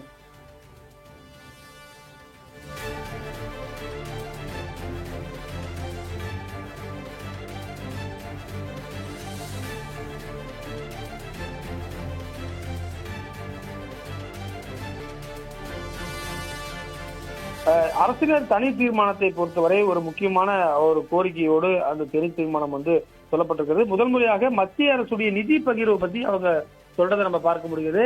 அவங்க என்ன சொல்றாங்கன்னா, தமிழ்நாடு மாநிலம் தொடர்ச்சியான பொருளாதார வளர்ச்சி, தொழில் முன்னேற்றம், ஏற்றுமதி, சிறந்த நிதி மேலாண்மை மற்றும் மத்திய அரசால் வசூலிக்கப்படும் விதிகளுக்கு குறிப்பிடத்தக்க அளவில் பங்களிப்பு செய்ததன் மூலம் தேசிய பொருளாதாரத்திற்கு ஒரு முக்கிய பங்காற்றி தமிழகம் வருகிறது என்று சொல்லியிருக்கிறார்கள். அதாவது இதன் மூலமாக ஒரு கருத்தை அவர்கள் சொல்கிறார்கள். கடந்த ஆட்சி காலத்தில் சிறப்பான ஒரு பொருளாதார வளர்ச்சி இருந்ததையும் அவர்கள் மறைமுகமாக சொல்கிறார்கள். மத்திய வரிகளின் பகிர்வு என்பது சமத்துவம், சம உரிமை, நிதி முயற்சி, நல்லாட்சி திறன் மற்றும் மாநிலங்களின் வளர்ச்சி தேவைகளை கருத்தில் கொண்டு அமைய வேண்டும் என்பதையும், மக்கள் தொகை கட்டுப்பாடு மற்றும் மனிதவள மேம்பாட்டில் சிறப்பாக செயல்பட்ட மாநிலங்கள் எந்தவித பாதகமான நிலையிலும் பாதிக்கப்படக்கூடாது என்பதையும் கருத்தில் கொண்டும் செய்ய வேண்டும் என்று சொல்லியிருக்கிறார்கள். இந்த தீர்மானத்துல முக்கியமான 3 விஷயம் சொல்றாங்க. என்னன்னு பாத்தீங்கன்னா, இந்திய அரசமைப்பின் நிதிசார் கூட்டாட்சி கொள்கைகள், சமத்துவம் மற்றும் நியாயம் ஆகியவற்றுக்கு இணங்க மத்திய அரசுக்கு செலுத்தப்படும் வரிகளில் இருந்து தமிழ்நாடு மாநிலத்துக்கு உரிய நிதி பகிர்வு வழங்கணும்னு சொல்றாங்க. மாநிலங்களின் பொருளாதார பங்களிப்பு, நிதி முயற்சி, நல்லாட்சி திறன் மற்றும் வளர்ச்சி தேவைகளை உரிய முறையில் அங்கீகரிக்கும் வகையில் மத்திய வரிகளின் பகிர்வை வெளிப்படையான, புறநிலையற்ற மற்றும் சமமான முறையில் வழங்க வேண்டும் என்று சொல்லியிருக்கிறார்கள். அதே போல பாப்புலேஷனை கண்ட்ரோல் பண்ணியிருக்கோம், மனிதவள மேம்பாட்டுல நல்லா இம்ப்ரூவ் ஆயிருக்கும். எனவே மத்திய வரி பகிர்வு, அதாவது டெவல்யூஷன் என்று சொல்வார்கள், அதை கரெக்டாக பிரித்து கொடுக்க வேண்டும் என்று சொல்லியிருக்கார்.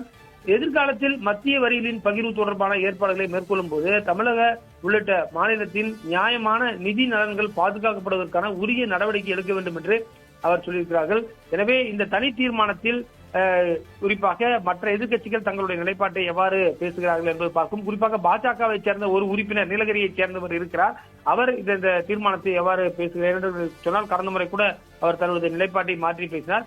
எனவே ஒரு முக்கியமான, கடந்த காலத்திலாம் பாத்தீங்கன்னா நயனார் நாகேந்திரன் போன்ற 4 உறுப்பினர்கள் பிஜேபியில் இருந்தாலும் தற்போது ஒரு பிஜேபி உறுப்பினர்கள் மட்டுமே இருக்கிறார்கள். காங்கிரசும் 5 உறுப்பினர்கள் இருந்தாலும் அதில் 2 பேர் அமைச்சர்களாக இருப்பதால் பேசுபவர்கள் எண்ணிக்கை குறைந்துவிட்டது. எனவே இதை எப்படி ஆளுங்கட்சியை சேர்ந்த உறுப்பினர்களும் எதிர்கட்சி, ஏன்னா ஆளுங்கட்சியை சேர்ந்தவர்களை காட்டிலும் எதிர்கட்சியை சேர்ந்தவர்கள் சட்டமன்ற அனுபவம், குறிப்பாக நேரு 1989 எம்எல்ஏவாக இருக்கிறார். அதில் பல பேர் KKSR 10வது முறையாக எம்எல்ஏவாக இருக்கிறார். இது போன்று பலரும் பல முறை எம்எல்ஏவாக இருந்தவர்கள், தங்கம் தென்னரசு போன்ற மூத்தவர்கள் இருக்கிறார்கள், வேலு. அதே போல அதிமுக சார்பிலும் எடப்பாடி பழனிசாமி, அக்ரி கிருஷ்ணமூர்த்தி, வேலுமணி, CV சண்முகம் போன்றவர்களும் அவர்களுக்கு சட்டப்பேரவை அனுபவம் நிறைய இருக்கின்றது. அவர்கள் நிறைய ஈஸியாக பல விஷயங்களை கையாளுவார்கள். ஆளுங்கட்சியை பொறுத்தவரை அமைச்சர்கள் அனைவருக்குமே கடந்த வாரம் பார்த்தீங்கன்னு சொன்னால் ஒரு ட்ரைனிங் செஷன் முன்னாள் சட்டப்பேரவை செயலாளர் ஜமாலுதீன் தலைமையில சட்டப்பேரவையிலேயே கொடுத்தார்கள். எப்படி சட்டப்பேரவையில் நடந்து கொள்ள வேண்டும், எவ்வாறு கேள்விகளை எதிர்கொள்ள வேண்டும், எப்படி பேசும்போது எதை சொல்ல, சட்டமன்றத்தில் பேசும்போது ஆரம்பிக்கும் போது மாண்புமிகு சட்டமன்ற உறுப்பினர் என்றும் மாண்புமிகு பேரவைத் தலைவர் என்றும் மாண்புமிகு அமைச்சர் என்றுதான் சொல்லி அழைக்க வேண்டும். குறிப்பாக கைகளை தட்டக்கூடாது, மேசைகளை தான் தட்ட வேண்டும் என்பன போன்ற சில மரபுகள் இருக்கிறது. இதையெல்லாம் குறிப்பாக புதிதாக வந்திருக்கக்கூடிய எம்எல்ஏக்களுக்கு சொல்லிக் கொடுத்திருக்கிறார்கள். புதிய இளைஞர்கள் புதிய சிந்தனைகளோடு வந்திருக்கிறார்கள். குறிப்பாக சாமானிய மக்களும் எம்எல்ஏக்கள் ஆக முடியும் என்று இந்த ஒரு 17வது சட்டமன்றம் இருக்கின்றது. எனவே இந்த சட்டமன்றத்தை குறிப்பாக பெண்கள் 11 பேர் இருக்கிறார்கள், ஆளுங்கட்சியை சேர்ந்த பெண்கள். அதில் பலரும் அமைச்சர்கள், கீர்த்தனா, ஜெகதீஸ்வரி போன்றவரும் 2 அமைச்சர்கள் இருக்கிறார்கள். எனவே அவர்களுடைய பங்களிப்பு பார்க்க வேண்டும். கமலி அவரும் அமைச்சர், விஜயலட்சுமி 4 பெண் அமைச்சர்கள் இருக்கிறார்கள். அவர்களுடைய பங்களிப்பு இந்த சட்டப்பேரவையில் எப்படி இருக்கும் என்பதை நம்ம பொறுத்திருந்து பார்க்கலாம்.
தமிழக சட்டமன்றத்தில் இன்று பட்ஜெட் மீதான விவாதம் முதல் நாள் விவாதம் தொடங்குகிறது. எதிர்க்கட்சி சட்டமன்ற உறுப்பினர்கள் பேச இருக்கிறார்கள். நேற்று முன்தினம் தமிழக நிதித்துறை அமைச்சர் மரிய வில்சன் பட்ஜெட் தாக்கல் செய்திருந்த நிலையில் தற்போது இந்த ஒரு விவாதம் என்பது நடைபெற இருக்கிறது. 2 பட்ஜெட் மீதும் உறுப்பினர்கள் தங்களுடைய கருத்துக்களை பேச இருக்கிறார்கள்.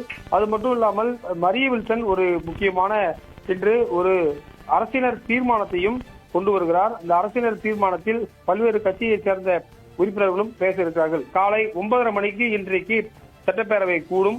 அதற்கு பிறகு முன்னாள் சட்டமன்ற உறுப்பினர்கள் இரங்கல் குறிப்பும், அதே போல நடிகர்கள் பாக்கியராஜ் உள்ளிட்ட கவிஞர் புவியரசு, பிரபல பாடகி ஜானகி உள்ளிட்டோருக்கான இரங்கல் தீர்மானமும் சபாநாயகர் வாசிக்க இருக்கிறார்.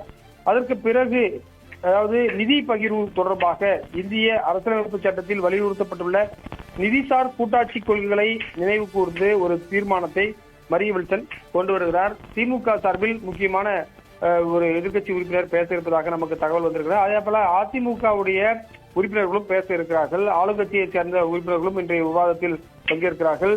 தமிழக வெற்றி கழகம் அமைந்த பிறகு நடைபெறக்கூடிய முதல் பட்ஜெட் கூட்டத்தொடர் மீதான விவாதம் என்பது இன்று நடைபெற இருக்கக்கூடிய நிலையில் குறிப்பாக சபாநாயகர் நேற்றைக்கே சொன்னார், குறிப்பாக எதிர்க்கட்சி உறுப்பினர்கள் யார் யார் பேசுவார்கள் என்பது குறித்து முன்கூட்டியே தெரிவிக்க வேண்டும் என்ற ஒரு கருத்தையும் தெரிவித்திருக்கிறார்.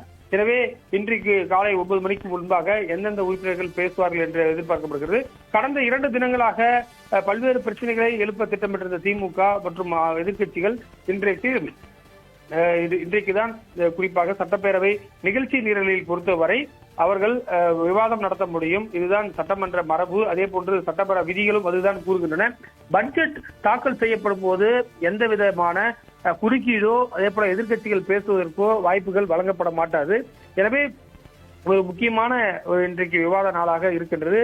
வரக்கூடிய திங்கட்கிழமையும் விவாதம் நடைபெற்று அதற்கு பிறகு நிதித்துறை அமைச்சர் மரிய வில்சன் முதன்முறையாக பதில் உரை கொடுக்க இருக்கின்றார். 60 ஆண்டுகளாக திராவிட கட்சிகளைச் சேர்ந்த நிதியமைச்சர்கள் மட்டுமே பதில் உரை கொடுத்து வந்த நிலையில் முதன்முறையாக ஒரு தமிழக வெற்றி கழகம் என்ற ஒரு புதிய கட்சியினுடைய நிதித்துறை அமைச்சர் சட்டமன்றத்தில் பதிலளிக்க இருக்கின்றார்.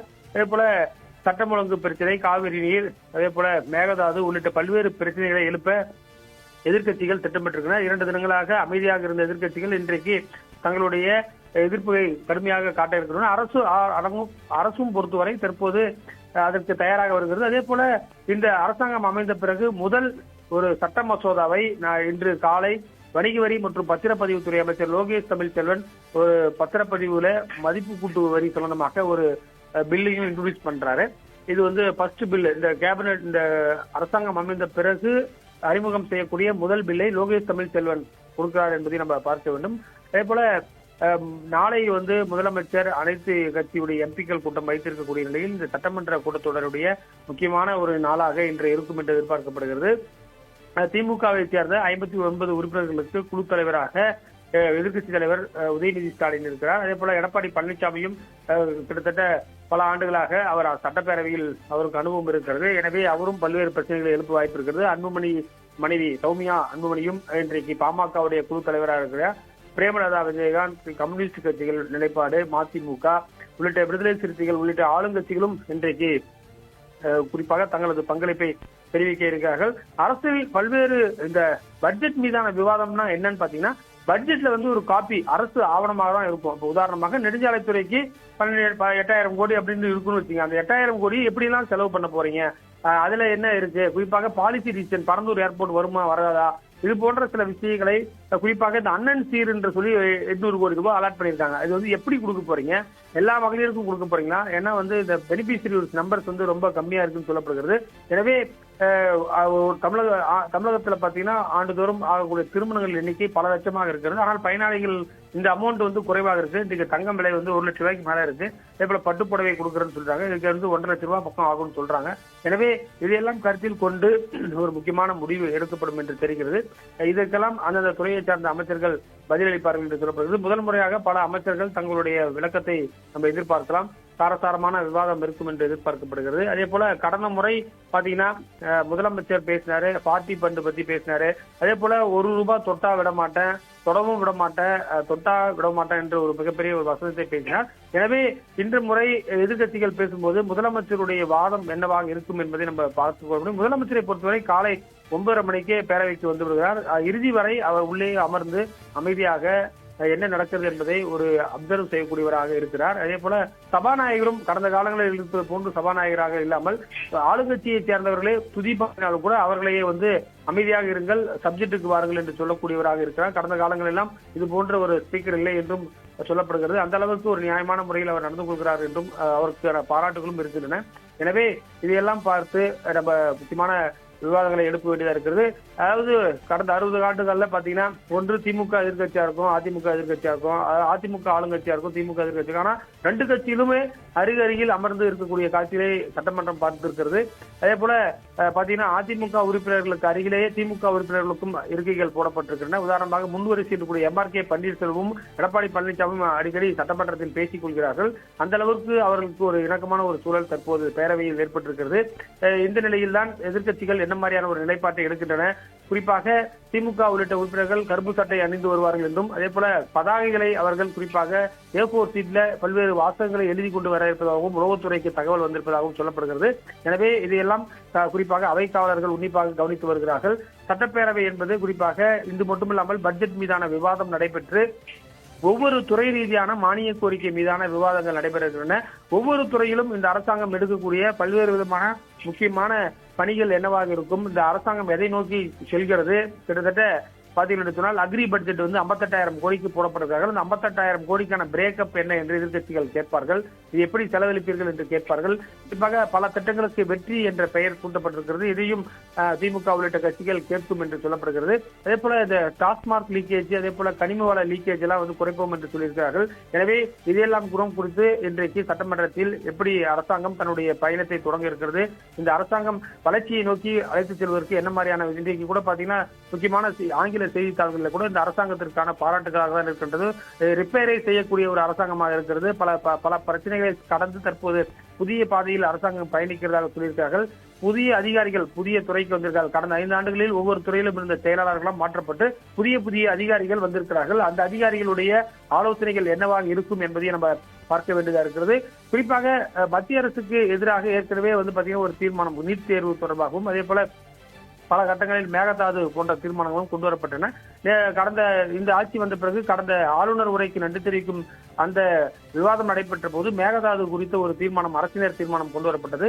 அதில் முதலமைச்சரும் பேசினார். எனவே இன்றைக்கும் ஒரு அரசினர் தீர்மானம் கொண்டு வருகிறார்கள். மத்திய அரசுடைய நிதி பகிர்வு தொடர்பாக பேசுகிறார்கள். எனவே இது ஒரு முக்கியமான ஒரு தீர்மானமாக இருக்கும். முதலமைச்சருடைய பார்வை என்ன என்பது இது குறித்து நமக்கு தெரிய வரும். முதலமைச்சர் உன்னிப்பாக கவனிப்பவராக இருக்கிறார். அது மட்டும் இல்லாமல் ஒரு சில வார்த்தைகளை பேசினாலும் குறிப்பாக ஆழமான கருத்துள்ளவையாகவும், அதே போல அதனால் குறிப்பாக பல்வேறு ஒரு எதிர்பார்ப்பும் ஆளுங்கட்சி உறுப்பினர்கள் அனைவருமே வந்து பாத்தீங்கன்னா கிட்டத்தட்ட தமிழக வெற்றி கழகத்தைச் சேர்ந்த 107 சட்டமன்ற உறுப்பினர்களில் கிட்டத்தட்ட 100க்கும் மேற்பட்டோர் புதியவர்கள். செங்கோட்டையன், புஷி ஆனந்த் உள்ளிட்ட ஒரு சிலருக்கு மட்டும்தான் பழைய அனுபவம் இருக்கின்றது, சட்டமன்ற உறுப்பினர்கள் என்ற அனுபவம். ஆனால் மற்ற அனைவருமே ஒரு முதலமைச்சரே முதல் முறையாக எம்எல்ஏவாகி முதலமைச்சர் ஆனதும் இதுதான் வரலாறு. எம்ஜிஆர் கூட வந்து எம்எல்ஏவாகி சில ஆண்டுகள் இருந்துதான் முதலமைச்சர் ஆனார். எனவே பல வரலாறுகளை மாற்றி எழுதியிருக்கக்கூடிய இந்த பல முக்கியமான முன்னெடுப்புகளை செல்லக்கூடிய அரசாங்கமாக இந்த தமிழக வெற்றி கழகம் அரசாங்கம் இருக்கிறது.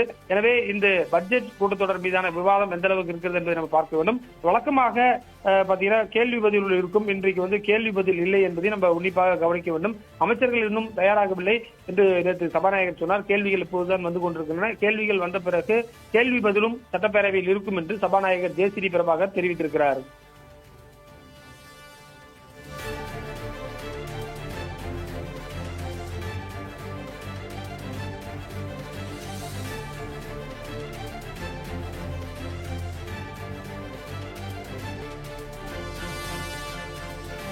அரசினர் தனி தீர்மானத்தை பொறுத்தவரை ஒரு முக்கியமான ஒரு கோரிக்கையோடு அந்த தனி தீர்மானம் வந்து சொல்லப்பட்டிருக்கிறது. முதல் முறையாக மத்திய அரசுடைய நிதி பகிர்வு பத்தி அவங்க சொல்றதை நம்ம பார்க்க முடியுது. அவங்க என்ன சொல்றாங்கன்னா, தமிழ்நாடு மாநிலம் தொடர்ச்சியான பொருளாதார வளர்ச்சி, தொழில் முன்னேற்றம், ஏற்றுமதி, சிறந்த நிதி மேலாண்மை மற்றும் மத்திய அரசால் வசூலிக்கப்படும் விதிகளுக்கு குறிப்பிடத்தக்க அளவில் பங்களிப்பு செய்ததன் மூலம் தேசிய பொருளாதாரத்திற்கு ஒரு முக்கிய பங்காற்றி தமிழகம் வருகிறது என்று சொல்லியிருக்கிறார்கள். அதாவது இதன் மூலமாக ஒரு கருத்தை அவர்கள் சொல்கிறார்கள். கடந்த ஆட்சி காலத்தில் சிறப்பான ஒரு பொருளாதார வளர்ச்சி இருந்ததையும் அவர்கள் மறைமுகமாக சொல்கிறார்கள். மத்திய வரிகளின் பகிர்வு என்பது சமத்துவம், சம உரிமை, நிதி முயற்சி, நல்லாட்சி திறன் மற்றும் மாநிலங்களின் வளர்ச்சி தேவைகளை கருத்தில் கொண்டு அமைய வேண்டும் என்பதையும், மக்கள் தொகை கட்டுப்பாடு மற்றும் மனிதவள மேம்பாட்டில் சிறப்பாக செயல்பட்ட மாநிலங்கள் எந்தவித பாதகமான நிலையிலும் பாதிக்கப்படக்கூடாது என்பதையும் கருத்தில் கொண்டும் செய்ய வேண்டும் என்று சொல்லியிருக்கிறார்கள்.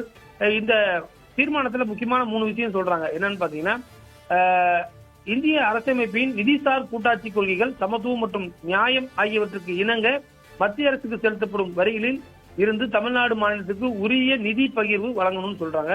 மாநிலங்களின் பொருளாதார பங்களிப்பு, நிதி முயற்சி, நல்லாட்சி திறன் மற்றும் வளர்ச்சி தேவைகளை உரிய முறையில் அங்கீகரிக்கும் வகையில் மத்திய வரிகளின் பகிர்வை வெளிப்படையான, புறநிலையற்ற மற்றும் சமமான முறையில் வழங்க வேண்டும் என்று சொல்லியிருக்கிறார்கள்.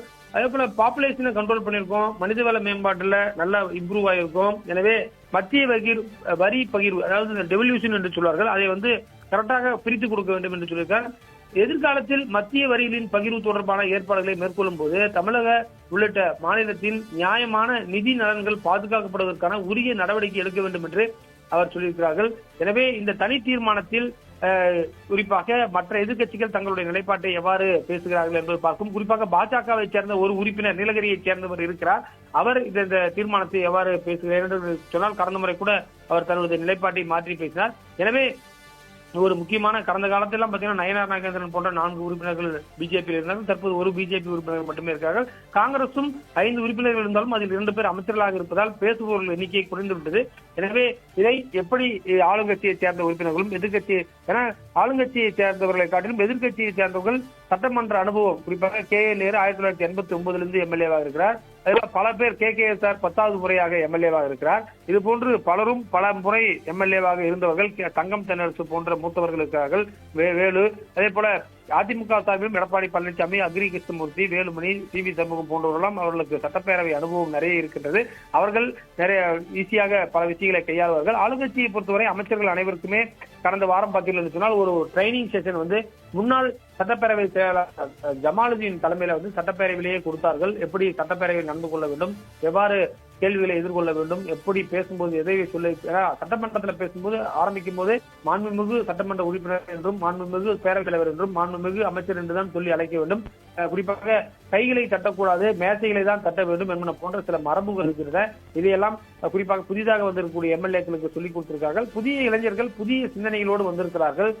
குறிப்பாக சாமானிய மக்களும் எம்எல்ஏக்கள் ஆக முடியும் என்று இந்த ஒரு 17வது சட்டமன்றம் இருக்கின்றது. எனவே இந்த சட்டமன்றத்தில் குறிப்பாக பெண்கள் 11 பேர் இருக்கிறார்கள், ஆளுங்கட்சியை சேர்ந்த பெண்கள்.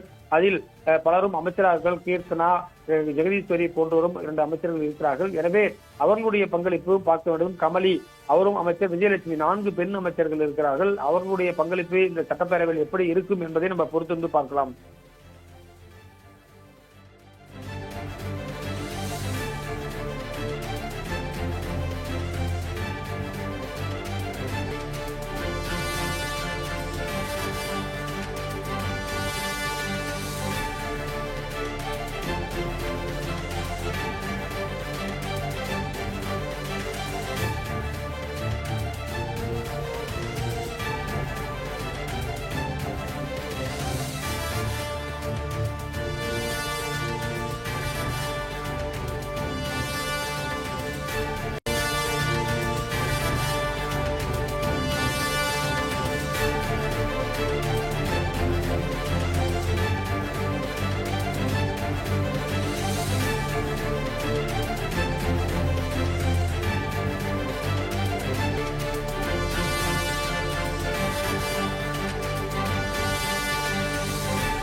தமிழக சட்டமன்றத்தில் இன்று பட்ஜெட் மீதான விவாதம் முதல் நாள் விவாதம் தொடங்குகிறது.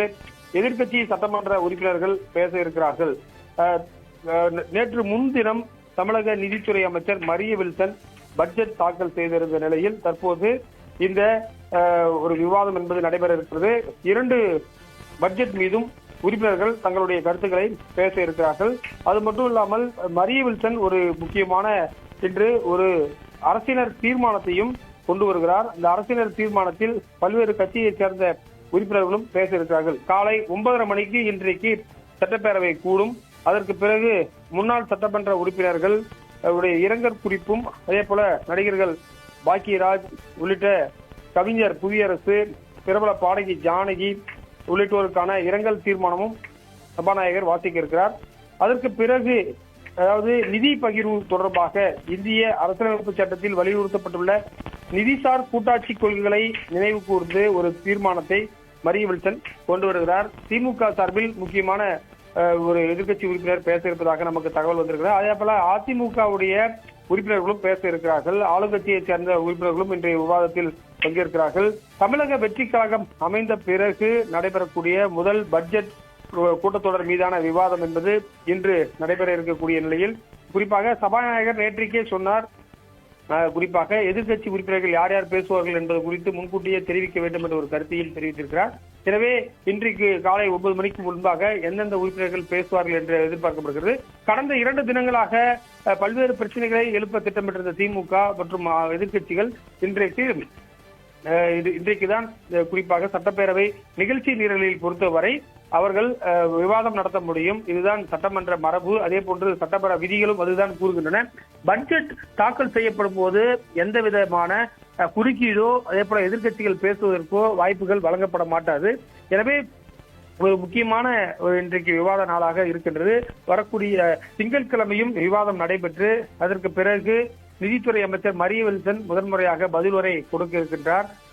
60 ஆண்டுகளாக திராவிட கட்சிகளை சேர்ந்த நிதியமைச்சர்கள் மட்டுமே பதில் உரை கொடுத்து வந்த நிலையில் முதன்முறையாக ஒரு தமிழக வெற்றி கழகம் என்ற ஒரு புதிய கட்சியினுடைய நிதித்துறை அமைச்சர் சட்டமன்றத்தில் பதிலளிக்க இருக்கின்றார். அதே போல சட்டம் ஒழுங்கு பிரச்சனை, காவிரி நீர், அதே போல மேகதாது உள்ளிட்ட பல்வேறு பிரச்சனைகளை எழுப்ப எதிர்க்கட்சிகள் திட்டமிட்டிருக்கின்றனர். 2 தினங்களாக அமைதியாக இருந்த எதிர்க்கட்சிகள் இன்றைக்கு தங்களுடைய எதிர்ப்பை கடுமையாக காட்ட இருக்கிறது.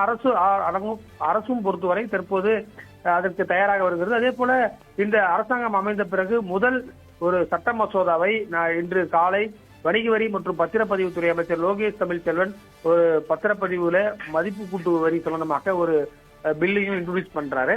இது ஃபர்ஸ்ட் பில். இந்த கேபினெட் இந்த அரசாங்கம் அமைந்த பிறகு அறிமுகம் செய்யக்கூடிய முதல் பில்லை லோகேஷ் தமிழ்ச்செல்வன் கொடுக்கிறார் என்பதை நம்ம பார்க்க வேண்டும். அதே போல நாளை முதலமைச்சர் அனைத்து கட்சியுடைய எம்பிக்கள் கூட்டம் வைத்திருக்கக்கூடிய நிலையில் இந்த சட்டமன்ற கூட்டத்தொடருடைய முக்கியமான ஒரு நாளாக இன்று இருக்கும் என்று எதிர்பார்க்கப்படுகிறது. திமுகவை சேர்ந்த 59 உறுப்பினர்களுக்கு குழு தலைவராக எதிர்க்கட்சித் தலைவர் உதயநிதி ஸ்டாலின் இருக்கிறார். அதே போல எடப்பாடி பழனிசாமியும் கிட்டத்தட்ட பல ஆண்டுகளாக அவர் சட்டப்பேரவையில் அவருக்கு அனுபவம் இருக்கிறது. எனவே அவரும் பல்வேறு பிரச்சனைகளை எழுப்ப வாய்ப்பு இருக்கிறது. அன்புமணி மனைவி சௌமியா அன்புமணியும் இன்றைக்கு பாமகவுடைய குழு தலைவராக இருக்கிறார்.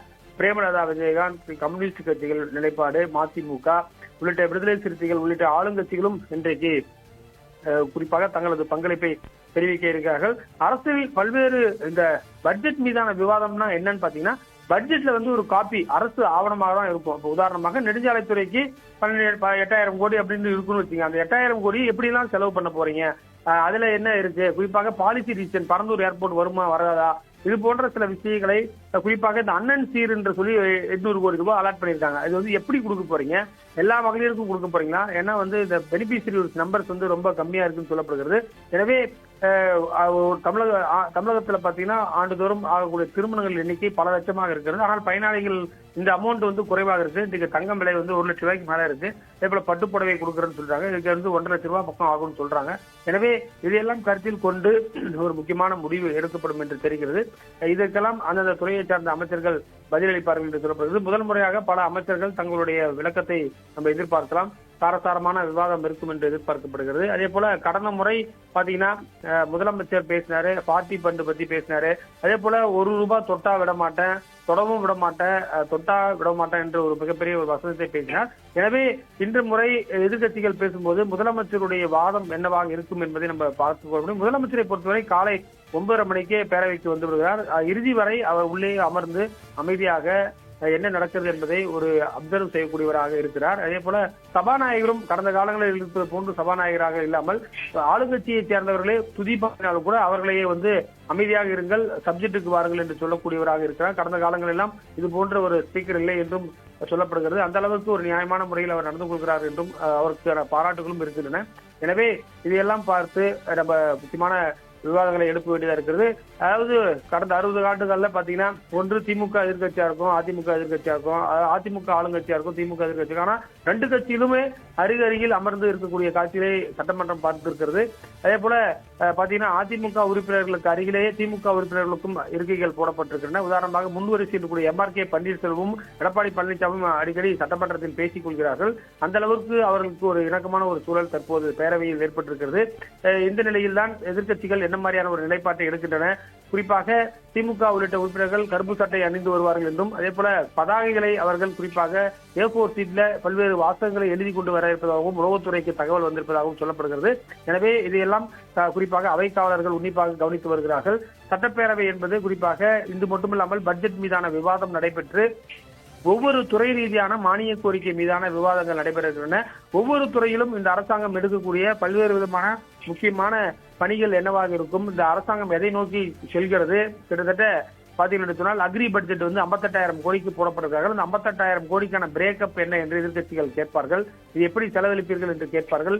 குறிப்பாக பல திட்டங்களுக்கு வெற்றி என்ற பெயர் சூட்டப்பட்டிருக்கிறது. இதையும் திமுக உள்ளிட்ட கட்சிகள் கேட்கும் என்று சொல்லப்படுகிறது. அதே போல இந்த டாஸ்மார்க் லீக்கேஜ், அதே போல கனிம வள லீக்கேஜ் எல்லாம் வந்து குறைப்போம் என்று சொல்லியிருக்கிறார்கள். எனவே இதையெல்லாம் குணம் குறித்து இன்றைக்கு சட்டமன்றத்தில் எப்படி அரசாங்கம் தன்னுடைய பயணத்தை தொடங்க இருக்கிறது, இந்த அரசாங்கம் வளர்ச்சியை நோக்கி அழைத்து செல்வதற்கு என்ன மாதிரியான இன்றைக்கு கூட பாத்தீங்கன்னா முக்கியமான ஆங்கில செய்தித்தாள்களில் கூட இந்த அரசாங்கத்திற்கான பாராட்டுகளாக தான் இருக்கின்றது. ரிப்பேரை செய்யக்கூடிய ஒரு அரசாங்கமாக இருக்கிறது. பல பிரச்சனைகளை கடந்து தற்போது புதிய பாதையில் அரசாங்கம் பயணிக்கிறதாக சொல்லியிருக்கிறார்கள். புதிய அதிகாரிகள் புதிய துறைக்கு வந்திருக்கிறார்கள். கடந்த 5 ஆண்டுகளில் ஒவ்வொரு துறையிலும் இருந்த செயலாளர்களும் மாற்றப்பட்டு புதிய அதிகாரிகள் வந்திருக்கிறார்கள். அந்த அதிகாரிகளுடைய ஆலோசனைகள் என்னவாக இருக்கும் என்பதை நம்ம பார்க்க வேண்டியதா இருக்கிறது. குறிப்பாக மத்திய அரசுக்கு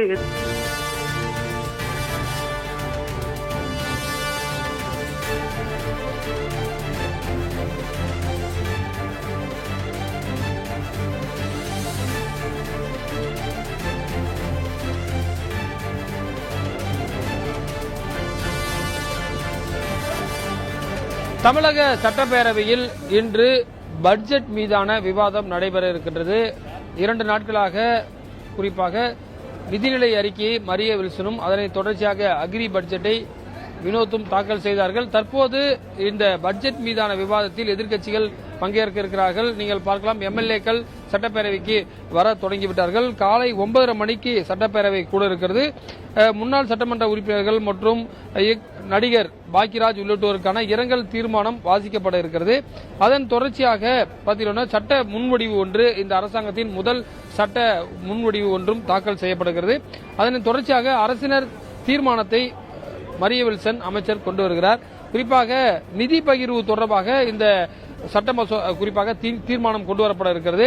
அதேபோல இந்திய அரசியலமைப்பின் நிதிசார் கூட்டாட்சி கொள்கைகள், சமத்துவம் மற்றும் நியாயம் ஆகியவற்றுக்கு இணங்க மத்திய அரசுக்கு செலுத்தப்படும் வரிகளில் இருந்து தமிழ்நாடு உரிய நிதி பகிர்வினை உறுதி செய்ய வேண்டும் என்பது தொடர்பாக அந்த தனி தீர்மானம் சொல்லுகிறது. மாநிலங்களின் பொருளாதார பங்களிப்பு, நிதி முயற்சி, நல்லாட்சி திறன் மற்றும் வளர்ச்சி தேவைகளை உரிய முறையில் அங்கீகரிக்கும் வகையில் மத்திய வரிகளின் பகிர்வுக்கான வெளிப்படையான மற்றும் புறநிலையற்ற மற்றும் சமமான நடைமுறையை பின்பற்ற வேண்டும். மக்கள் தொகைக்கு ஏற்பவாறு அந்த குறிப்பாக இல்லாமல் மக்கள் தொகை கட்டுப்பாடு செய்த மாநிலங்கள், ஏனென்றால் வட மாநிலங்களில் மக்கள் தொகை அதிகமாக இருக்கிறது, தென் மாநிலங்களில் மக்கள் தொகை குறைவாக இருப்பதால், எனவே இதையெல்லாம் மனிதவள மேம்பாட்டு குறியீட்டை அடிப்படையில் நிதி பகிர்வை கொடுக்க வேண்டும் என்பது குறித்தும் இதில் ஆலோசிக்கப்பட இன்றைக்கு இந்த தீர்மானத்தில் ஆளுங்கட்சியைச் சேர்ந்த உறுப்பினர்களும் பேசுவார்கள். எதிர்க்கட்சியைச் சேர்ந்த திமுக 59 சட்டமன்ற உறுப்பினர்களை கொண்ட ஒரு கட்சியாக இருக்கின்றது. எதிர்க்கட்சித் தலைவராக உதயநிதி ஸ்டாலின் இருக்கிறார். அதிமுக குழுவில் 41 உறுப்பினர்களுக்கு தலைவராக எடப்பாடி பழனிசாமி இருக்கிறார். அதில் குறிப்பாக SP Velumani, CV Shanmugam, KP Anbazhagan, அதேபோல பழனி ரவி மனோகரன், அதேபோல சங்கராபுரம் உள்ளிட்ட தொகுதியில் இருக்கக்கூடிய அதிமுக MLAக்கள் ஒரு பிரிவாக செயல்படுகிறார்கள். எனவே அவர்களுடைய நிலைப்பாடு என்னவாக இருக்கும் என்பதை நம்ம பார்க்க வேண்டும். கடந்த 60 ஆண்டுகளில் திராவிட கட்சியைச் சேர்ந்த நிதியமைச்சர்கள் மட்டுமே பதில் உரை மற்றும் விவாதங்களில் பங்கேற்றார்கள். முதன்முறையாக தமிழக வெற்றி கழகத்தைச் சேர்ந்த ஒருவர் இந்த பதிலுரை என்பது வரக்கூடிய 12ஆம் தேதி புதன்கிழமை இருக்கும் என்று எதிர்பார்க்கப்படுகிறது. மரிய வில்சனும் அதேபோல வேளாண்மைத்துறை அமைச்சர் வினோத்தும் பதிலுரை உறுப்பினர்களுடைய கேள்விகளுக்கு பதிலளிப்பார்கள் என்று எதிர்பார்க்கப்படுகிறது.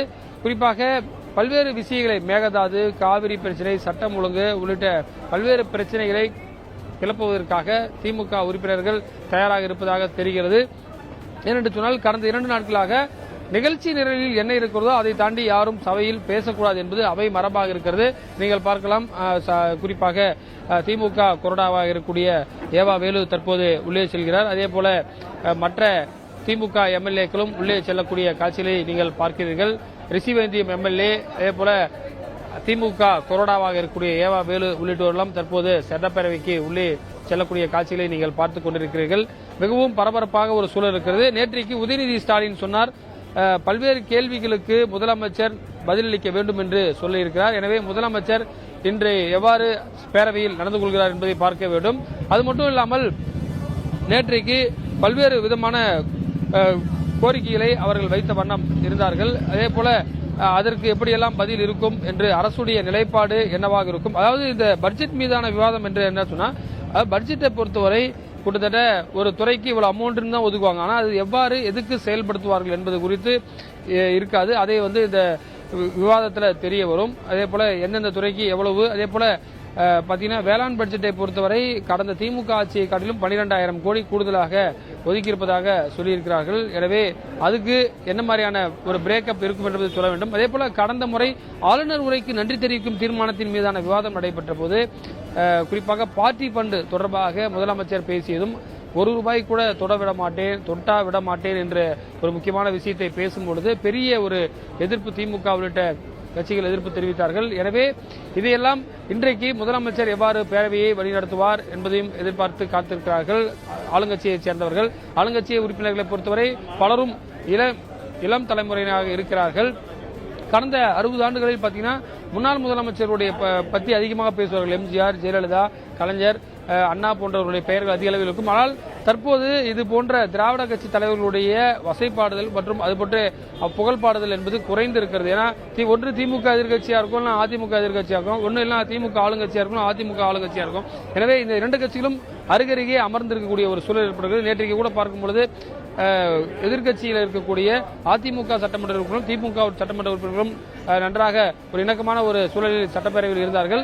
எனவே குறிப்பாக ஒரு பேரவையே மாற்றியமைக்கப்பட்டது. அது மட்டும் இல்லாமல் ஆளும் கட்சிக்கு நிகராக எதிர்கட்சியும் இந்த பேரவை இருக்கிறது. அதே போல பாட்டாளி மக்கள் கட்சி குழு தலைவராக சௌமியா அன்புமணி இருக்கின்றார். அதே போல கம்யூனிஸ்ட் கட்சிகளும் பல முக்கியமான கேள்விகளை எழுப்பும் என்று எதிர்பார்க்கப்படுகிறது. கூட்டணி மந்திரி சபையில் இருக்கக்கூடிய வன்னியரசு, அதே போல காங்கிரஸ் அமைச்சர்களுடைய செயல்பாடு எப்படி இருக்கும் என்பதை நம்ம பார்க்க வேண்டும். முதன்முறையாக காங்கிரஸ் அமைச்சர்கள் திமுகவுக்கு எதிராக பேச இருக்கிறதாக நமக்கு தகவல் கிடைத்திருக்கிறது. ஏனென்று சொன்னால் டெல்லியில் திமுக காங்கிரஸ் இடையே மோதல் இருக்கக்கூடிய நிலையில் அது சட்டமன்றத்திலும் எதிரொலிக்கும். எப்படி நாடாளுமன்றத்தில் அவர்கள் தங்களுக்கு இருக்கையெல்லாம் தனியாக கேட்டு திமுக தனியாக போயிட்டாங்களோ அதே விதமான எதிர்ப்பையும் இங்கேயும் அவர்கள் காட்டி வருகிறார்கள். காங்கிரசுக்கு ஒரு பெரிய எதிர்ப்பு திமுக மத்தியில் இருக்கின்றது. இதையெல்லாம் நம்ம பார்க்க வேண்டும். இந்த குறிப்பாக மகளிருக்கு ₹2,500 திட்டம் போன்ற பல்வேறு திட்டங்கள் எதுவும் குறித்த அறிவிப்பு இருக்குமா, 110 விதியின் கீழ் முதலமைச்சர் எதுவும் அறிவிப்பு வெளியிடுவாரா என்ற ஒரு எதிர்பார்ப்பு இருக்கிறது. ஏனென்று சொன்னால் சட்டமன்றத்தில் அறிவிக்கக்கூடிய அறிவிப்புகளுக்கு ஒரு முக்கியமான ஒரு முக்கியத்துவம் இருக்கும். எனவே அதையெல்லாம் நம்ம பார்க்க வேண்டும். குறிப்பாக நீர்வளத்துறை அமைச்சர் ஆனந்துடைய பதில் என்னவாக இருக்கும் என்றும் நம்ம பார்க்க வேண்டியதாக இருக்கும். தமிழக வெற்றி கழகத்தை சார்ந்த சட்டமன்ற உறுப்பினர்களும் தற்போது பேரவைக்கு வர தொடங்கி இருக்கிறார்கள்.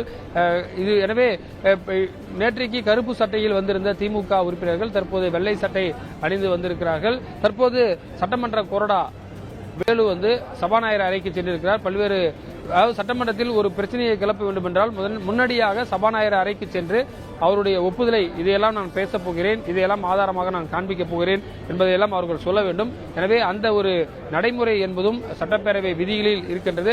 நீங்கள் பார்க்கலாம், திமுகவை பொறுத்தவரை திமுக சட்டமன்ற உறுப்பினர்கள் அனிதா ராதாகிருஷ்ணன் தற்போது தூத்துக்குடி. சார் வணக்கம், இன்றைக்கு சட்டப்பேரவை நிகழ்ச்சியில் பங்கேற்க போறீங்க, என்ன மாதிரியான முக்கியமான பிரச்சனைகளை கிளப்ப இருக்கீங்க? சட்டமன்றத்தில் பேசுவதற்காக 3 பேர் இருக்காங்க. திராவிட முன்னேற்ற அவங்க தலைவருடைய வழிகாட்டுதலோட என்னென்ன பேசணுமோ அதெல்லாம் பேசுவாங்க. நேற்றைக்கு கருப்பு சட்டை அணிந்து வந்தீர்கள், இன்றைக்கு என்ன மாதிரியான நீங்கள் பார்க்கலாம்? தற்போது திமுகவை தொடர்ந்து தமிழக வெற்றி கழகத்தைச் சேர்ந்த சட்டமன்ற உறுப்பினர்களும் தற்போது வரக்கூடிய காட்சிகளையும் நீங்கள் பார்க்கிறீர்கள். தமிழக வெற்றி கழகத்துடைய கொறடாவாக இருக்கக்கூடிய சபரிநாதன், அதாவது 107 எம்எல்ஏக்களையும் கட்டுப்படுத்தக்கூடிய கொறடா சபரிநாதன் தற்போது சட்டப்பேரவைக்கு வரக்கூடிய காட்சிகளையும் நீங்கள் பார்க்கிறீர்கள். தொடர்ச்சியாக தமிழக வெற்றி கழகத்தைச் சேர்ந்த சட்டமன்ற உறுப்பினர்களும் வந்து கொண்டிருக்கிறார்கள். விருகம்பாக்கம், அதாவது கடந்த காலங்களில் எல்லாம் பாத்தீங்கன்னா திமுகவில் மூத்த உறுப்பினர் தான் கொறடாவாக இருப்பார். ஆனால் தமிழக வெற்றி கழகத்தை பொறுத்தவரை அனைத்து உறுப்பினர்களுமே புதியவர்கள் என்பதால் கொறடாவும் விருகம்பாக்கத்தைச் சேர்ந்த கொறடாவாக இருக்கிறார். குறிப்பாக முதலமைச்சருடைய கார் ஓட்டுநராக இருந்தவரின் மகன் தான் கொறடாவாக இருக்கக்கூடிய ஒரு சூழல் இருக்கிறது. அவர்தான் தமிழக வெற்றி கழகத்தில் இருக்கக்கூடிய எம்எல்ஏக்களை கட்டுப்படுத்தக்கூடியவராக இருப்பார். அதே போல நீர்வளத்துறை அமைச்சர் ஆனந்துடைய பதில் மேகதாது விவகாரத்தில், காவிரி விவகாரத்தில் எப்படி இருக்கும் என்ற ஒரு எதிர்பார்ப்பு இருக்கிறது. மற்ற அமைச்சர்களுடைய பதில் எப்படி இருக்கும்? குறிப்பாக இந்த தாய்மாமன் மோதிரம் திட்டம், அண்ணன் சீர் திட்டம் ஏனென்று சொன்னால் இன்றைக்கு ஒரு பவுன் தங்கம் என்பது 1 லட்சம் ரூபாயை தாண்டிவிட்டது. பட்டுப்புடவை 5000 ரூபாய்க்கு மேல இருக்கிறது. எனவே இந்த திட்டத்தை எப்படி 800 கோடியில் எத்தனை பயனாளிகளுக்கு கொண்டு போய் சேர்க்க இருக்கிறார்கள் என்பதற்கான ஒரு விளக்கம் கிடைக்கும். ஏனென்று சொன்னால் அனைத்து திருமணம் ஆகக்கூடிய இளைஞர்கள் மற்றும் பெற்றோர்கள் இந்த திட்டத்தை குறிப்பாக எதிர்பார்த்து காத்திருக்கிறார்கள். தமிழகத்தில் ஒரு ஆண்டிற்கு பல லட்சம் திருமணங்கள் ஆகிறது. எனவே இந்த திட்டத்தின் மூலமாக எத்தனை லட்சம் பயனாளிகள் பயனடைய இருக்கிறார்கள் என்ற ஒரு எதிர்பார்ப்பு இருக்கிறது. அதாவது பட்ஜெட் புத்தகத்தை பொறுத்தவரை இந்த துறைக்கு இவ்வளவு அமௌண்ட் தான் இருக்கும், அதை எப்படி இம்ப்ளிமெண்ட் பண்ண போறோம், யாரெல்லாம் அதில் பயனாளிகள், குறிப்பாக லேப்டாப்புக்கு 2000 கோடி ஒதுக்கியிருக்காங்க. அந்த கடந்த திமுக அரசாங்கம் போன்றே அந்த பயனாளிகளுக்கு கொடுக்கப்படுமா, புதிதாக எதுவும் சேர்க்கப்படுவார்களா என்பன போன்ற கேள்விகள் இருக்கின்றது. பல்வேறு நிலைப்பாடுகளில் பரந்தூர் விமான நிலையம் மீண்டும் வருமா அல்லது ரத்து செய்யப்படுமா என்பது குறித்தும் இன்றைக்கு குறிப்பாக எதிர்க்கட்சிகள் கேட்டால் அதற்கு தொழில்துறை அமைச்சராக இருக்கக்கூடிய கீர்த்தனா பதில் சொல்ல வேண்டியிருக்கும் சூழல் இருக்கிறது. எனவே அவர்களுக்கும் புதிதாக வந்திருக்கக்கூடிய இளம் அமைச்சர்களும் பல்வேறு தயாரிப்புகளாக வந்திருக்கிறார்கள்.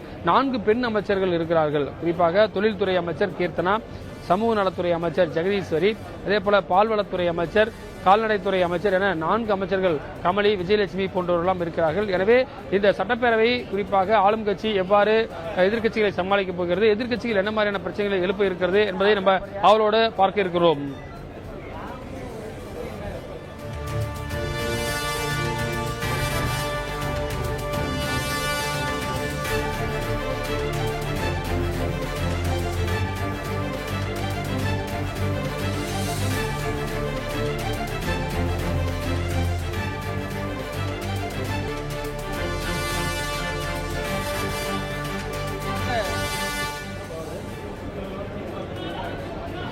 பட்ஜெட் மீதான விவாதம் வரக்கூடிய திங்கட்கிழமையும் நடைபெறும், செவ்வாய்க்கிழமையும் நடைபெறும். செவ்வாய்க்கிழமை எதிர்க்கட்சித் தலைவர் உதயநிதி ஸ்டாலின் பேசுவார். புதன்கிழமை 12ஆம் தேதி நிதித்துறை அமைச்சர் மரியவில்சனும் வேளாண்மைத்துறை அமைச்சர் வினோத்தும் பதிலளிப்பார்கள். இதற்கு பிறகு ஒவ்வொரு துறை ரீதியான மானிய கோரிக்கை மீதான விவாதம் நடைபெற்று செப்டம்பர் 8ஆம் தேதி வரை நடைபெற இருக்கிறது. தற்போது நீங்கள் பார்க்கலாம், பாட்டாளி மக்கள் கட்சியைச் சேர்ந்த சட்டமன்ற குழு தலைவர் சௌமியா அன்புமணி தற்போது சட்டமன்றத்துக்கு வருகை புரிந்து கொண்டிருக்கிறார். குறிப்பாக அவர்கள் மேகதாது, காவிரி போன்ற பல்வேறு பிரச்சனைகளை எழுப்பதற்கும் அவர்கள் திட்டமிட்டிருக்கிறார்கள். ஏனென்று சொன்னால் தருமபுரி மாவட்டத்தில்தான் காவிரி ஆறு ஒகேனக்கலில் தொடங்குகிறது. எனவே இந்த காவிரி விவகாரத்தில் பல நடைப்பயணங்களை பாமக செய்திருக்கின்றது. எனவே அவர்களுடைய பங்களிப்பும் இதில் முக்கியமாக தேமுதிக என்ன மாதிரியான நிலைப்பாட்டை எடுப்பதையும் நம்ம பார்க்க வேண்டும். கம்யூனிஸ்ட் கட்சிகளை ஒரு சில திட்டங்களை ஆதரிக்கிறார்கள், ஒரு சில திட்டங்களை எதிர்க்கிறார்கள். எனவே அவர்களுடைய நிலைப்பாட்டு மதிமுக 2 சட்டமன்ற உறுப்பினர்களும் தற்போது திமுகவில் ஒட்டுமொத்தமாக இணைந்து விட்டார்கள். எனவே அவர்கள் திமுக சட்டமன்ற உறுப்பினர்களை போன்றே வருகிறார்கள். கடந்த முறை கருப்பு துண்டு அணிந்து வந்த மதிமுக சட்டமன்ற உறுப்பினர்கள் தற்போது கருப்பு துண்டு அணியாமல் திமுக சட்டமன்ற உறுப்பினர்களை போன்றே வருகிறார்கள். தற்போது பார்க்கலாம், முன்னாள் அமைச்சர்கள் மெய்யநாதன், அதேபோல ராஜகண்ணப்பன் போன்றோரும் சட்டப்பேரவைக்கு வருகிறார்கள். குறிப்பாக திமுக அதிமுகவை பொறுத்தவரை மூத்த பலமுறை எம்எல்ஏக்களானவர்கள் இருக்கிறார்கள். கே.கே.எஸ். ராமச்சந்திரனை பொறுத்தவரை 10 முறை எம்எல்ஏ, அதேபோல 1989 இருந்து எம்எல்ஏவாக இருக்கக்கூடிய கே.என். நேரு. ராஜகண்ணப்பனை பொறுத்தவரை 91 அவர் மினிஸ்டர். அதேபோல பாத்தீங்கன்னா போன முறை அமைச்சராக இருந்த மெய்யநாதன், இது போன்ற ரகுபதி போன்றோரும் மூத்த உறுப்பினர்கள். ஆனால் தமிழக வெற்றி கழகத்தை பொறுத்தவரை அவர்கள் இளம் உறுப்பினர்கள். முதல் முறையாக கிட்டத்தட்ட 100க்கும் மேற்பட்டோர் இளம் உறுப்பினர்களாக இருக்கிறார்கள்.